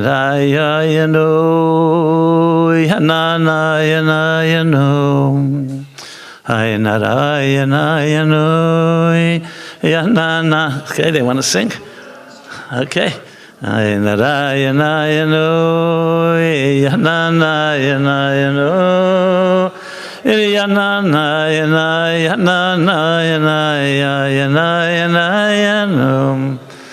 We'll stop here for now. We'll sing later, you know. Anyway, I sang the whole song from beginning to end, and you had to see their faces. Their faces like melted. It was a pleasure. They reacted, finally reacted. So afterwards, and remember, this is a song which I can assure you no Sri Lankan monk ever heard before. Because I don't even think in the shuls in Sri Lanka, if there are shuls, they sing this song. And so I also felt like I'm being a pioneer, introducing a song to a group of people that never heard anything like this. Anyway, afterwards, I went over to them, and they complimented, they said they loved what I said, and especially the song. So I said, why when I spoke did you, no reaction at all? They said, we're trained that when the master speaks, the student has to be completely silent and just absorbs and doesn't react and doesn't process. So we deliberately, no matter how we are affected, you're not going to never see a react or completely absorbing. That's what they told me. Yeah. So I said, what about by the song? They said we couldn't control ourselves. So the parable that I mentioned was confirmed. There's some things that touch a deeper dimension within us, and that's the gift that God gave us. The gift to be able to look at life and look at the world and look at ourselves in a new way. And that's really what an artist does. So I remember when Menachem first came to approach me and said, you know, would I participate? I told him I can't really do any work, but if you do all the work and you give me the honor, yes, sure. Just kidding, I didn't put it quite that way. I said to him, I'm happy to help any way I can. You know, he wanted us to, because we had launched the Chassidus Applied contest essays and then some art.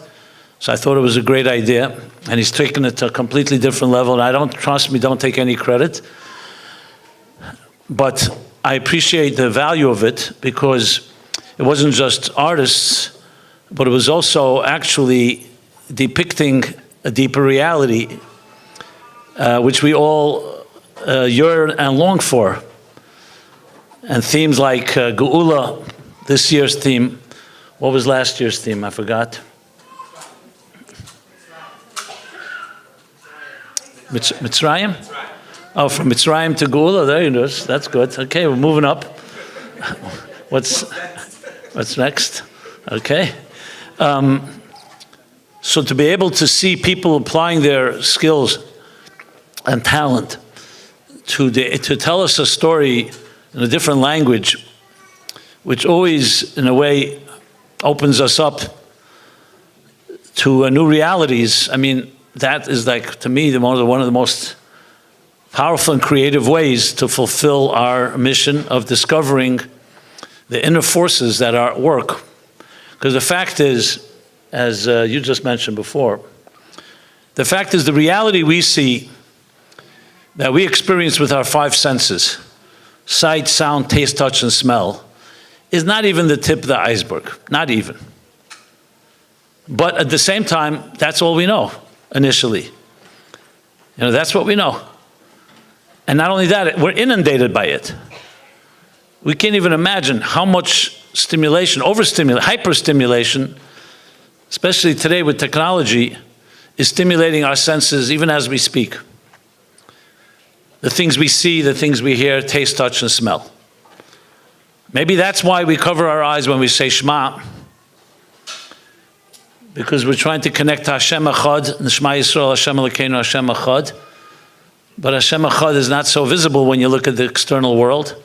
So we cover our eyes, we're shutting down our senses somewhat to be able to experience a deeper reality. And once you do experience that deeper reality, it's interesting that happens is quite the reverse. That the reality that we're so familiar with is actually quite superficial and not even real, essentially. Which is something interesting. I remember when Toward a Meaningful Life was published, my book, the publisher, who was known to be a big expert, her name was Liz Purley, like the #1 expert in America on spiritual books. I remember that she said to me these words. She said, keep in mind that today, everybody's become comfortable with the invisible. They use smartphones, computers, television, radio. These are all invisible forces. Like, how do you explain how you can see an image being broadcast from 1,000,000 miles away, simultaneously, exactly here, exactly the same image? It's not a simulation, and it's like split second. Can anyone explain it? I remember I was sitting once at a Farbringen, Sheva Brachas, I think it was, here in Crown Heights, and the first, I don't know if you remember, the first, what they called cold type was coming out. Till then, you were using typewriters. We all use typewriters. Anybody knows what a typewriter is? No, seriously.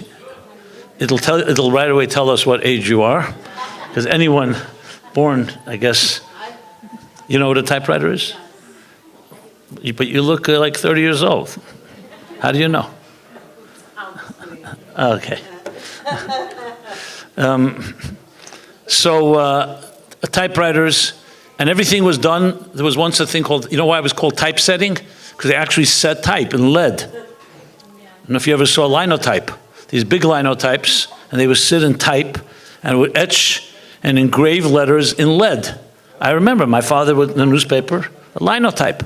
Big, like monstrosity, these big machines. So I remember I was sitting with Rabbi Shalom Ber Pesner. Remember Shalom Ber Pesner? He was a typesetter. And I told him there's a new thing called a computer. Now he was a smart man. He said to me, so who's making the letters? Like, how do you get the Aleph and the Beis and the A, B, C? So I said to him, I don't know, you type, and then it just prints out. So he said, Sidon Menschele, dort in der Wenig. Like, he was wondering if there's a little person inside the computer that's like getting instructions and then spitting it out. He says, I don't trust anything unless it's human, you know? And he couldn't wrap his head around it. And I knew many intelligent people. My father was one, for example, who was a very brilliant man. I remember the first cassette tape recorders came out. I kid you not. He knew how to press play. He knew how to press fast forward, but he could not wrap his head around rewind. He couldn't understand how you can go back in time. And he just was afraid of pressing rewind. You can't explain it. There's some type of mental block, because if you're not used to that world, we all have shtick like this. So I know it's funny, but that's how it is. Point is that technology has shown us that there's a whole invisible world. And when you know that invisible world, and just on a scientific level, here we are. What's inside this room here? There are people sitting in the chairs, there are walls, and so on. If we leave the room, would you say the room becomes inanimate, like dead? No, we know the world is constantly filled with energy, because the true forces that are at work are elements that are driven by molecules, which are driven by atoms, which are driven by subatomic particles, and we don't even know how far down the rabbit hole it goes. Sub. I guess some people who've taken psychedelics think they do know. But we won't go there. It's not an evening of psychedelic art, right? You said you can't use AI. Can you use other foreign substances, huh? Okay. Fine. So point being is that the real driving force is the human body. Does anyone know how many cells the human body has, each one of us? Between 35 trillion and 75 trillion cells. It's the only thing bigger than the US deficit is our cells. And it all began with one cell. We were conceived one cell. An egg was fertilized by a seed, one cell. 18 hours later, it split into 2, then into 4, then into 8, 16, 32, 64, and so on. And 9 months later, a child appears with almost 75 trillion cells. So I remember we talked about Zal, yeshiva. So I gave a talk here, I think in Holater in the yeshiva, about Chassidus. And I was like trying to share with them things that I thought they should have taught us, which they didn't. So one of the teachers asked if he can bring a group of his students, 14, 15-year-olds. So they did. They came to my house, around 45, 50 guys. And they were, I was beginning to learn Chassidus, trying to understand it. So I thought I'd give them an introduction. And the introduction I shared was, I took an apple out of the refrigerator, my house. They came to my house. I put it on the table. And I asked them, how many apples like this you think can fit on this table? How many apples can fit on this table? So they were smart kids, and they looked at the apple. The apple was like 1.5 inches wide. And they quickly estimated, based on the size of the table, maybe 500 apples. Okay, good. Then I asked them, question 2, how many ideas can fit in the brain? And I remember right away, they all were a bit startled. They never thought of it. I said, a brain, just for the record, is around the size of the palm of my hand. It's a lot smaller than the table, my living room table. And so why don't you just calculate how big is an idea and how many ideas can fit in a brain? What threw them was that they never thought of conceptual space. So when you start learning Chassidus, and like you said, the worlds, you hear about worlds. So what is the first thing you identify a world? Is a planet. So I remember one of our mashpiyim asked us, where is Atzilus? So someone in our class who happened to be studying science says he thinks it's between Jupiter and Saturn. And in what century was the Tzimtzum Arishan? He thought it was in the 6th century, like a few centuries after the destruction of the temple. Why? Because we think in physical time and space. And no one ever told us to start thinking otherwise. Children don't think that way. So we learn Chassidus with the same instruments that we're learning about tangible things. And these are not tangible things. How big is a soul exactly? How much does it weigh? Do you ever think of that? What about the color of a soul? What color is it? So suddenly all these ideas that you learn in Chassidus, you're still applying old instruments. So like there was a classic physicist, his name was Sir Arthur Eddington. And in the early days of quantum mechanics, in the 20s and 30s, and just for the record, the Rebbe was in Berlin University when some of these great physicists were teaching there, Heisenberg and Bohr and Einstein and others.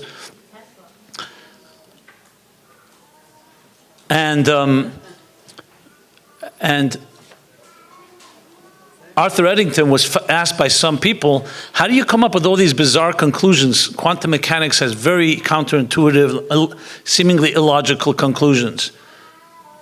For example, that you can never know the speed, the velocity and the location of an atom, a subatomic particle at the same time. Not because of lack of knowledge, because it's fundamentally unknown. It's what they call a state of improbability, indeterministic state. We're not going into that. So they asked him, how can you come to these bizarre conclusions about atoms that no one's ever seen an atom? You know, it was some, and he gave a great example, which I think fits very well to this whole theme. He said there was a fisherman who spread his net across all the 7 seas and began to gather and collect all types of fish, different colors and different species and different sizes and shapes and so on. And after a long research, he came to a conclusion that there are no fish in the sea that are shorter than a half-inch long. And this great scientist was about to make a major announcement, and he thought he'd get a Nobel Prize.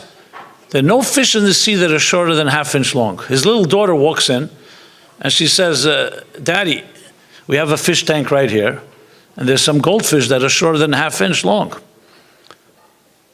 Of course, they went to look at what? At the net. What net did he use? The net had half-inch spaces. So all the fish that were shorter than a half-inch long, what happened to them? They fell back into the water. But he came to the conclusion, he forgot to look at his instrument. So sometimes we come to conclusions that doesn't exist. But what instrument did you use to measure it? Does love exist? How do you know? Have you seen it? And what about truth? And what about God? And what about the soul? I mean, a whole list of things, the most important things in our lives, you can't measure. So you have to use different instruments. And that's exactly what Chassidus does. It gives us those instruments. But you have to know that, because you can't try to fit spiritual reality with using physical instruments. You can't measure it quite that way. So these are 15-year-old boys. Some of them today are shluchim and teachers and leaders. Just recently, one of them called me, says, I'll never forget that time. It was the first time I started realizing that there's a whole other reality, that you have to use different tools. So when you bring together artistry and music and all forms of that deeper language, it's more than the tangible language. And together with Chassidus, what you're doing really is expressing the inexpressible, defining the undefinable, that sometimes you can't quite put into words. It only will be expressed in an image, in a look and feel, or in a song, or in poetry. It's not the regular language. Chassidus talks a lot about this topic, this strange, ironic paradox, that if someone were to ask you to talk about nonsense, are you familiar with this thing called nonsense? Anybody? No one knows what nonsense is. Okay. Or something superficial, like the weather, or like the trade talks for the pre-football season. So you open up talk radio, and they talk and talk and talk and talk. You can talk about it forever. If someone asks you to talk about yourself, suddenly everyone closes down. They don't have much to say. And not because you don't necessarily trust, because how do you express your deepest feelings? So here's interesting. Talk about things that are completely irrelevant. We can talk about it forever. Talk about something that really matters. We barely have words. So Chassidus explains, because words are containers. And like a container, it can contain only that much. You have a little cup, you pour water in it, and that's it. If you want to have more water, you're going to have a bigger cup. So conventional language cannot contain the intensity of the intimate feelings or thoughts that a person has. That's why you'll sometimes say, someone will say, I don't have quite the words for it. So we create another language called metaphor. Metaphors. This could be poetic, poetry. A metaphor is a bigger container, and it's not that logical. I remember as a kid, you can't wrap your head around poetry. I remember asking our literature teacher, I said, what is this poem? Why don't they just write the sentence the way it's meant to, just to make it sense? Why does it have to be so complicated? And you have to, Lahavdil, if you want an example, read Tehillim and try to figure out Pirush. I don't know if any of you if you try to read Tehillim with make sense of the words. It's poetry. And then when that doesn't work, sometimes words themselves are not adequate. Sometimes oy vey, or gewalt, or a cry, or a laugh will capture more than entire volumes. Why? Because the energy is so intense that there are no containers that can contain it. And then the Zohar tells us that there's a voice, it's called a kol lo yishtama, a voice that has no sound. That the deepest of all voices doesn't even have the ability to express itself in sound.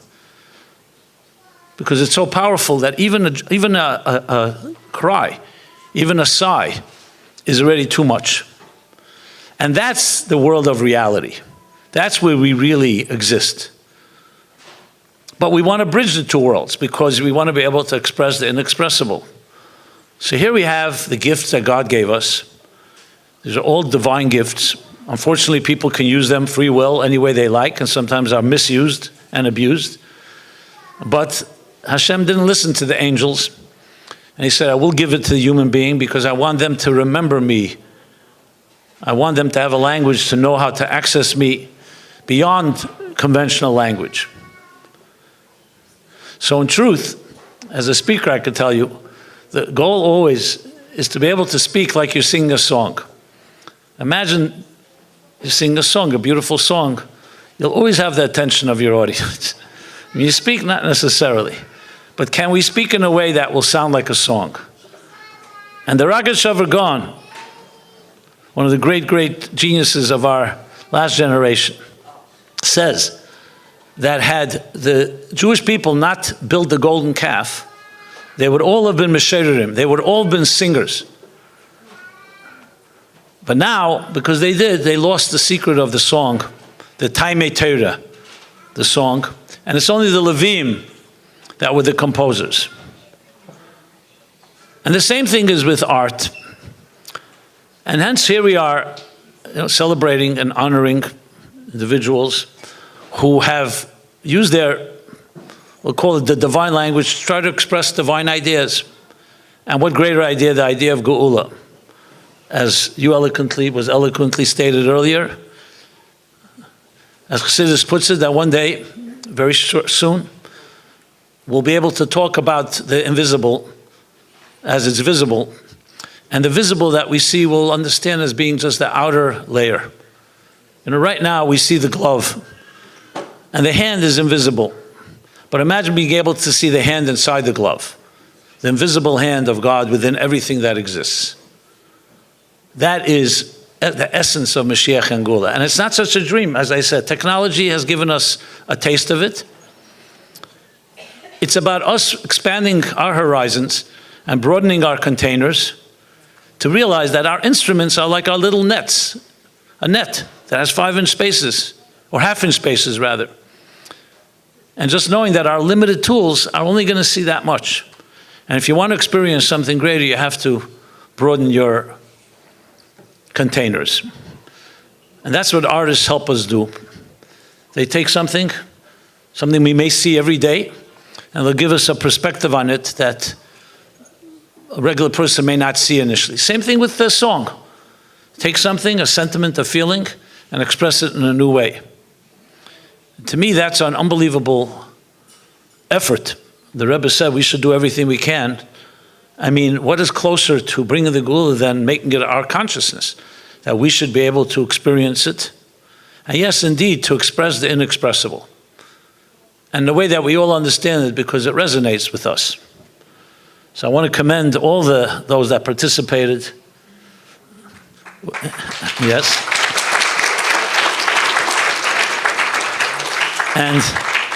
And we hated this when we were in camp and every day was color war. And they would always say, everybody, whether you win or lose, everybody, and we would yell out, loses. And the head counselor wanted us to say everybody wins. But you get older, you realize, yes, everybody's a winner by the mere fact that you do it. And you know the energy you invest in this. Obviously, in this physical world, you just can't give everybody the first prize. But that's just a technicality from my perspective. Because it's the effort And I can assure you, because I've heard this from so many people, anyone that has participated in this, anyone who's done it, knows it can be life transforming. The energy you put in, whether it's the weeks or it just transforms you, because you have to put your whole neshama, your whole soul into it. But know that it's appreciated by all of us. And by many people who are not here, online, I'm sure. So just a great honor to be here. And this is our mission in this time, as we come to the conclusion of a long gullus. And I think I would be amiss to not mention that everything we do is also with our prayers for our brothers and sisters in Eretz Yisrael, the Holy Land, and Jews everywhere, especially the soldiers on the front lines and the hostages. So when we strengthen ourselves here and we reveal more neshama in our lives, it strengthens other parts of the organism. We are all one big body, one big soul. So it's not disconnected, even though it's thousands of miles away.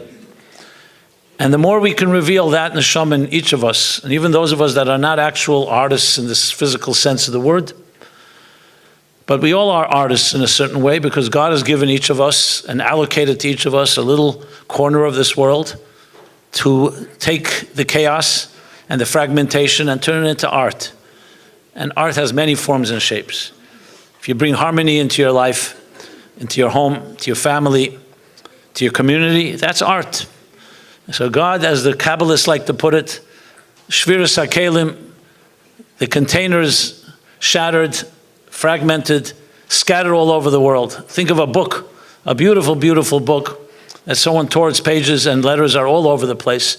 But each of us was given a certain amount of letters, and our job is to gather them together. That's the food we eat, what we drink, the work we do, our families, the communities, the places we travel to.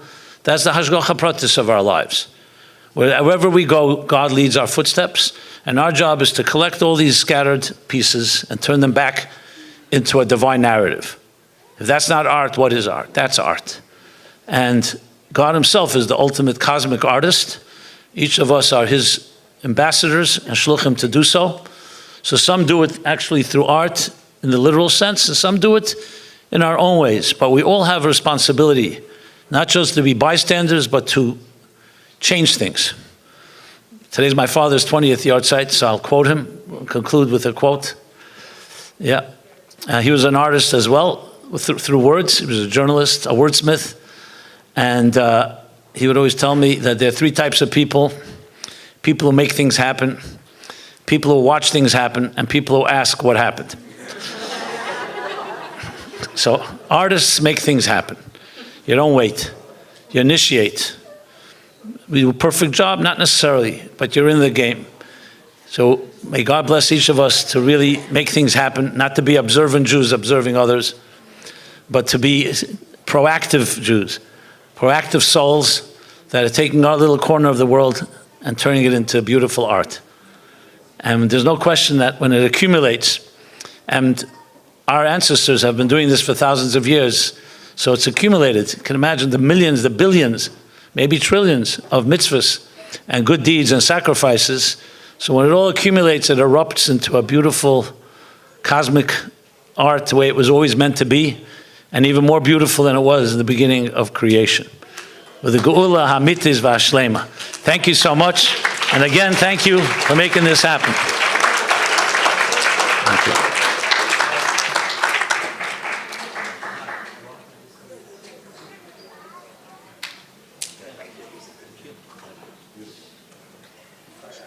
Ladies and gentlemen, Rabbi Jacobs, one more time, please, please, please, please, please. Beautiful. But before we continue, I just wanted to discuss what artist Michal Muchnick was discussing, and it was a joke, it was funny, we used the word starving artist. So we want to give a big shout out to the patrons of art. We want art to exist, we need art to exist to enliven us and bring beauty into our world. So a big shout out to the Joburg Meat Company, who has, yes please, Joburg Meats. It's charcuterie in a bag. It's delightful. You love it. I love it. And it's very important that they sponsored this event because we want to appreciate the art. We need artists. Artists need funds. We need the patrons of the art. So thank you very much to Joburg and other partners. Thank you. Now, it's very interesting. Rabbi Jacobson was discussing Mishalim to understand. It's like the tools we use to grasp things that are outside of our containers of understanding. And the Alter Rebbe even writes this in the Tanya, where he talks about how Moshe Rabbeinu is the greatest Navi of all time. He speaks face to face with God. But Moshe Rabbeinu didn't see as far or as deep as the Arizal does. The Arizal perceives things that go even beyond, I forget the exact details, but Moshe Rabbeinu sees Chesed and Gvura of Atzilus as it dresses into Netzach and Haid. So he's seeing it face to face, but the Arizal went higher and higher to points of Atzmas and beyond, which is a cute little inside Chassidus joke. So right now, we're in an era where our mashalim are getting better. The Alter Rebbe gives a mashal of a sun, and there's rays, and that's a fantastic, powerful mashal. But now when we could understand things that do exist and don't exist at the same time, that's quantum. And this is something maybe we don't understand quantum, but you've all heard it. Something is here and it isn't here. It's in a superposition. It both is and isn't. It's on and off. You have this idea we were trying to understand. What does it mean, Havaya Elikim? Havaya is full force. Elikim's blocking it. Yes, it's full force. No, he's blocked. Which one? It's both. And we now have this understanding as our technology gets bigger, as our Chassidus gets deeper. It's Zelu Umazeh. The Rebbe talks about the Tahaim from above and the rain, the Tahaim from below and the rain from above. That when Mashiach comes, all of our understanding of Kabbalah and Chassidus gets deeper, all the wisdom of the earth gets deeper, and they feed each other. It's a vicious cycle. Positive reinforcement, they have a different word for that. But the idea is that our Mishalim are bigger. We are deeper. We know more. We can perceive more than has ever been known. And we are on the footsteps of Mashiach with all this stuff. And it's interesting because every single generation had their person who, if Mashiach was going to come, Mashiach's coming right now, and this is the guy. He's Mashiach. And it never happened. And then every generation would say, no, but this time is different. And every single generation said that, and it never happened. I believe now is the time of Mashiach, and this time it's different, even though we know that they always said it was different. But the reason why we could say it's different is we see the world changing completely in ways so fast that if society didn't change since the agricultural revolution for 4,000 or 5,000 years till the industrial revolution, but now, only in a couple of hundred years, we went from industrial revolution to the technological information age, and now we're on the cusp of the AI revolution. In our lifetimes, we've gone through two pivotal societal changes where 5,000, 6,000 years saw one. The times are now. There's also halachically, if Mashiach is compared to Shabbos, you have 6,000 years of Gullus and you have 1,000 years of Geula. You have 6 days of the week and you have 1 day of Shabbos. You can't make Tuesday Shabbos. You can't say, Tuesday, I'm lighting candles, I'm saying Mekadesh Shabbos. You can't do that. But Friday afternoon, you can bring Mashiach in. I'm sorry, I'm getting to my punchline, huh? You can bring Shabbos in a little early before it's time. We are right now, if you do the math of 5,708.5, we're in that Zman where you're allowed to bring Shabbos in early. You're allowed to make Mashiach a reality for you today. The Rebbe said it, Mashiach Prati. We are in the age, we are at the time. It is lovely, it is so geschmack to be here. So enjoy our life as we get to be the ones to greet Mashiach. Now, yes, one just for you guys in the Messianic era and the Eibishter and the Rebbe and all the beautiful things. We'll get a big round of applause for all that. Okay. It is time for the winners of our lovely art competition. Here we go, yes. The excitement is palpable. So what we're gonna do is like this. There are 2 tiers of winners. There is the, I forgot what they called it, was it novice and professional? Hobbyist and professional. It was hobbyist and professional. We're going to announce our hobbyists, 3rd, 2nd, 1st. We're going to announce our professionals, 3rd, 2nd, 1st, and the first one to announce third place hobbyist, we'd like to recall to the stage Rabbi Simon Jacobson to announce the third place hobbyist, winner of the art show. You know, it might make sense if we all go. What do we do? We're here to do it. I'm back. Thank you. Yeah. I think so. Yeah. Come.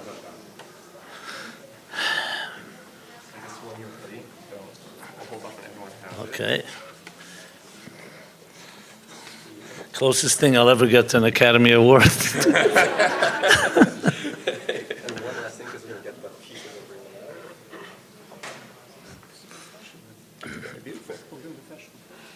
Oh, this is professional? We're doing hobbies first. Wait, because you said hobbies. Let's see what we're not. Does anybody got a good joke while we're up here? Wait, Menachem. These are the professional ones. You want us to start with professional? I said hobbyist first. Who's a hobby? Rav Shlomo, we need someone to get who can take a seder here. I'm only in sales, not in management. Keep that in mind. That's my joke. That's my joke. Hey!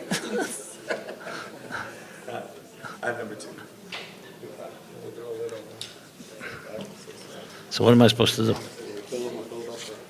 Okay. The suspense is killing us.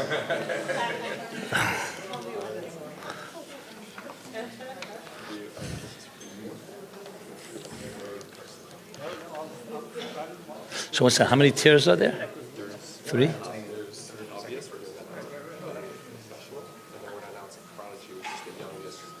Okay.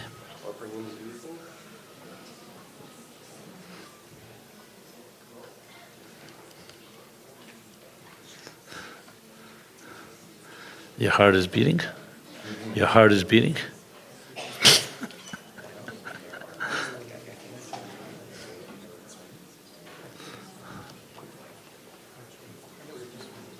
How many are contestants here, right here, by the way, in the room?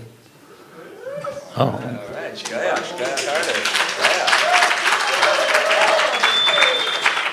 We're ready?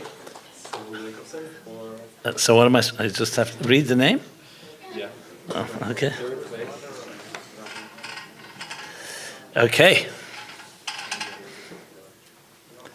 This is the third place award for outstanding performance in the creative field of conveying a Chassidus idea through your talent of art in the Chassidus in Color Art Competition, Geula Edition, Hobbyist Track. And the name is Hannah Sugar. Professional in a second. We'll go back to that. So what do I do with this? Stick around. Oh, this is Hannah Sugar? This is Hannah Sugar. Okay. With a name? With the name, yeah. Okay. Here we go. Here we go. This is Hannah Sugar. Is she here? She's not here. Okay. Okay. Am I done? No, we're going to do professional right afterwards. Stick around. Okay. I'm going to do second, Okay, and good. then we'll get you back by professional. All right. And in second place, we have the award for the hobbyist track is Devorah Leah Edelman. Beautiful.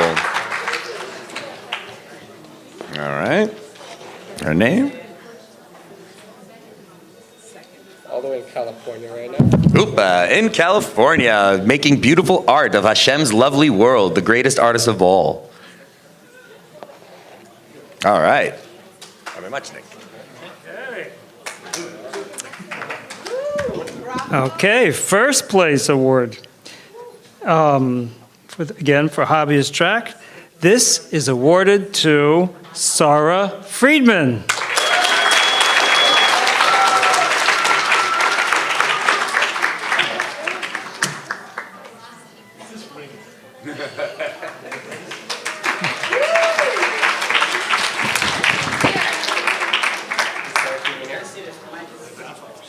Is her grandfather here? What do you up?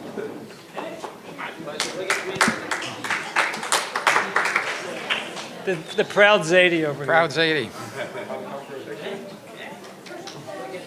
Or if you hold it up higher, Michal. Oh, yeah. Beautiful. I can take it home. Nice. Thank you. So this, you're going to bring it home. You're gonna Yeah, bring sure. it home. Sure, I'll take it. You want to read it? Are you ready to read it? Thank you. Okay.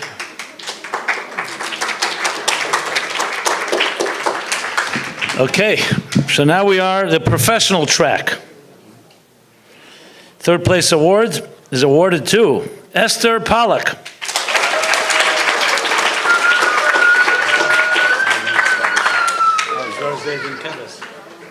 Okay.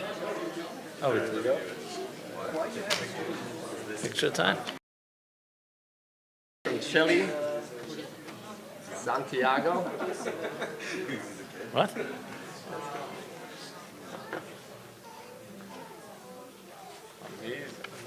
Okay.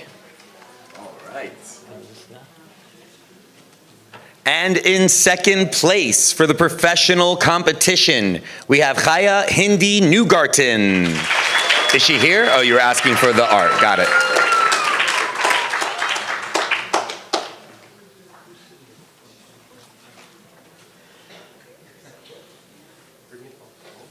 Bring it up top so the camera can see. Yeah. So go next to Alter. All right.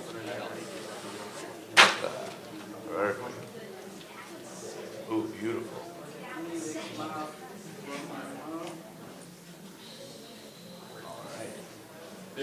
This is Pasha, it's a keel, you can feel it. Gula is peek through the keel. Michal, you have some competition there. Yeah, really. Okay, so this is the first place award for the professional track. This is awarded to Jeremy Garrett.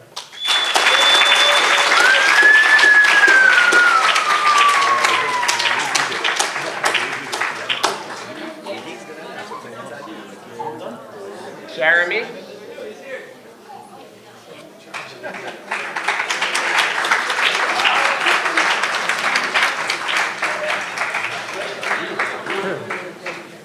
Mazel tov. Mazel tov. Thank you, everybody. Come get in, get comfortable.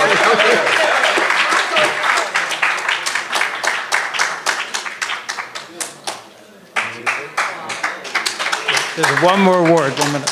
You have the Prodigy Award? You want? Yeah. Here you go.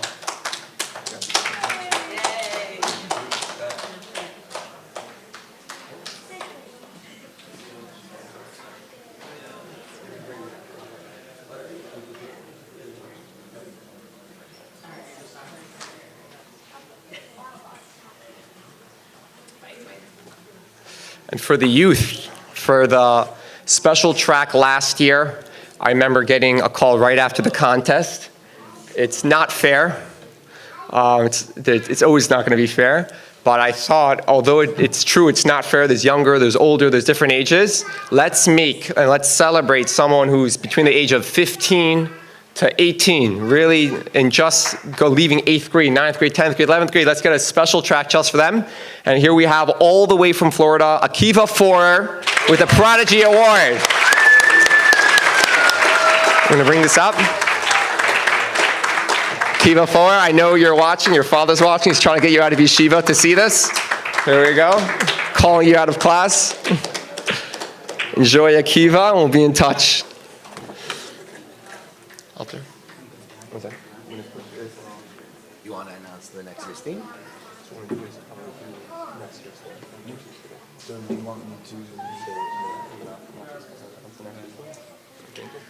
So, ladies and gentlemen, we just had the schus to watch greatness get rewarded, and it's a beautiful, beautiful thing that when we put our efforts out into this world, we get the recognition we deserve because they elevate us and they make our lives more interesting. This winner, this prodigy, thank God he's the winner. This is my favorite. I'm sorry for the other artists in the room. I'm sorry, I'm not one of the judges. I'm just a guy who likes this piece of art.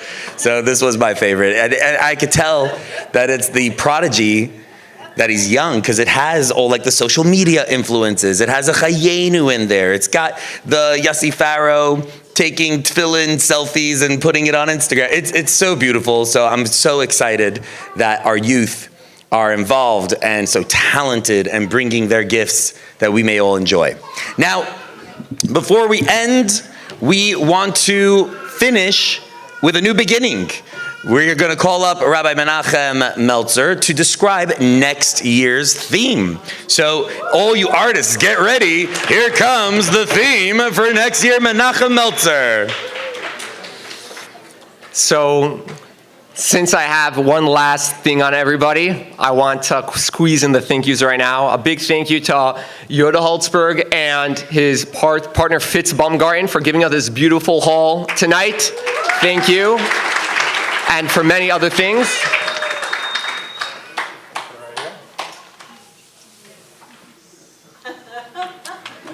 It's a new piece of art. I think it says $700 right next to it. So, from the top, I want to say, last year, I rolled into Simon Jacobson's Kailel, and he was so gracious. He heard me out. And without even a blink, he said, yes, let's do it. Let's do an art contest. Thank you so much, Rabbi Jacobson.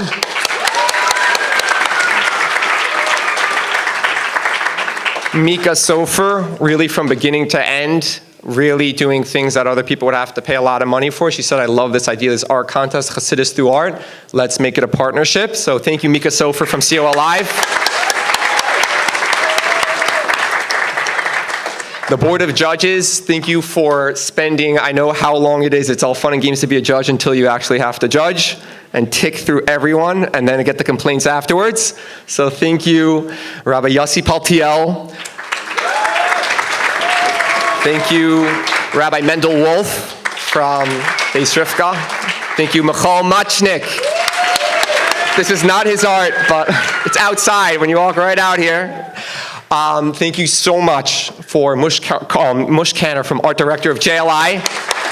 And we're still gonna hopefully make a flyer that meets her approval. We're gonna get there. Thank you so much to SD Klein. Really someone, it's really hard for them, but they love the idea and they gave probably they stayed overnight to do it. Thank you, Esther Maxwell, someone from Brooklyn, not a Lubavitcher, but love the idea of explaining Chassidus through art and spent tireless amounts of time. She's actually, the entire day she was sick with flu and she was trying to come, and her husband just told me that she wasn't able to make it last minute. Thank you so much, Esther Maxwell. There's a long list of people which we published online who sponsor this event besides for Joburg. Thank you so much to all of those people, whether they're friends or whether they're Art to Frame. Yossi Minsky from New Haven. Thank you so much. And thank you so much to Bitzalel Art Gallery and Maor Art Gallery, Yitzi Gazinski and Ari Kirschenbaum. Beautiful galleries. You have to go. It is a one-day event. Go to Maor Art Gallery for the next month. And he graciously said he loved it so much he's going to give this whole place for another month for us to be able to hang, purchase, sell, comment, come bring your families, friends, visit. I want to say a massive thank you to, I don't know if you people know this, but from Mitzi Shabbos last night till now, people were actually hanging art. This is really hard to connect everything to the wall and not fall. People haven't gone to sleep yet. Thank you very much, Miriam Rappaport. Thank you so much. Judge for the Tzivos Hashem track. Thank you so much for Avram Yitzchak Abrams. Thank you so much. Still waiting to go to sleep. And there's Yosef Chaim Toby, part of the team. Thank you so much. Yossi Teitelbaum, thank you so much for making this happen. I'm diverging, but I see my main editor, Yaakov Brooks. Thank you, Yoni Brown, editors. Thank you so much for making the amazing editorials we put out. Avrami Hershkop in Pennsylvania. Thank you so much, Kingston. Beryl Groner, Morty Levelov, Ari Raskin, Chesky Vogel, thank you for the beautiful videos you guys made. Zvi Eber, thank you so much. Benji Pearson for doing things that people don't know, I don't have to say, but made certain things happen. Thank you, Benji Pearson. The list could go on and on. There's no less than 100 people who made this thing happen, and they bent over backwards, and thank you so much. I just want to, I might not be the right person for this. People reached out to me from Eretz Yisrael for articles, for interviews, for this, for that. I'm sure it's going to get bigger and better step by step. I hope everyone's enjoying, and I want to announce this upcoming theme. The idea of this year is that we give a month and a half to do it, because everyone, you need a month and a half. 5 months are already going to forget. I'm telling you right now, guys, you have at least 6 months to draw. The upcoming theme for this year is 2 things. It was popular vote. We asked on our chats, and something that overwhelmingly people wanted to do. We spoke to, we had ideas from judges, we had ideas from the hosts, but we actually chose what the popular idea was, and we're going to choose 2 things. One thing which was the popular idea, and a second thing which I'm about to announce. The two ideas, which I'm going to challenge everyone right now, get your pen and brush, paper and watercolors, whatever you're using. The first thing, the theme for this upcoming year, is going to be tefillah. And I want to finish off with this. The idea of this contest is that generally when somebody tries to convey an idea, we try to convey an idea with their words. Some people are very skilled with it. Someone could tell you a whole story in a parable and a mashal, and at the end he says, by the way, that was Parak Aleph Tanya. You're like, wow, you got me. I didn't even realize I was learning. Someone who never would have learned in yeshiva or school. Someone who has an artist has another type of ability. They're able to get you. They're able to get you to look for 5 seconds at least. Wow, there's something going on. Imagine someone who's skilled is able to put Parak Aleph Tanya there, put an idea of Judaism in there.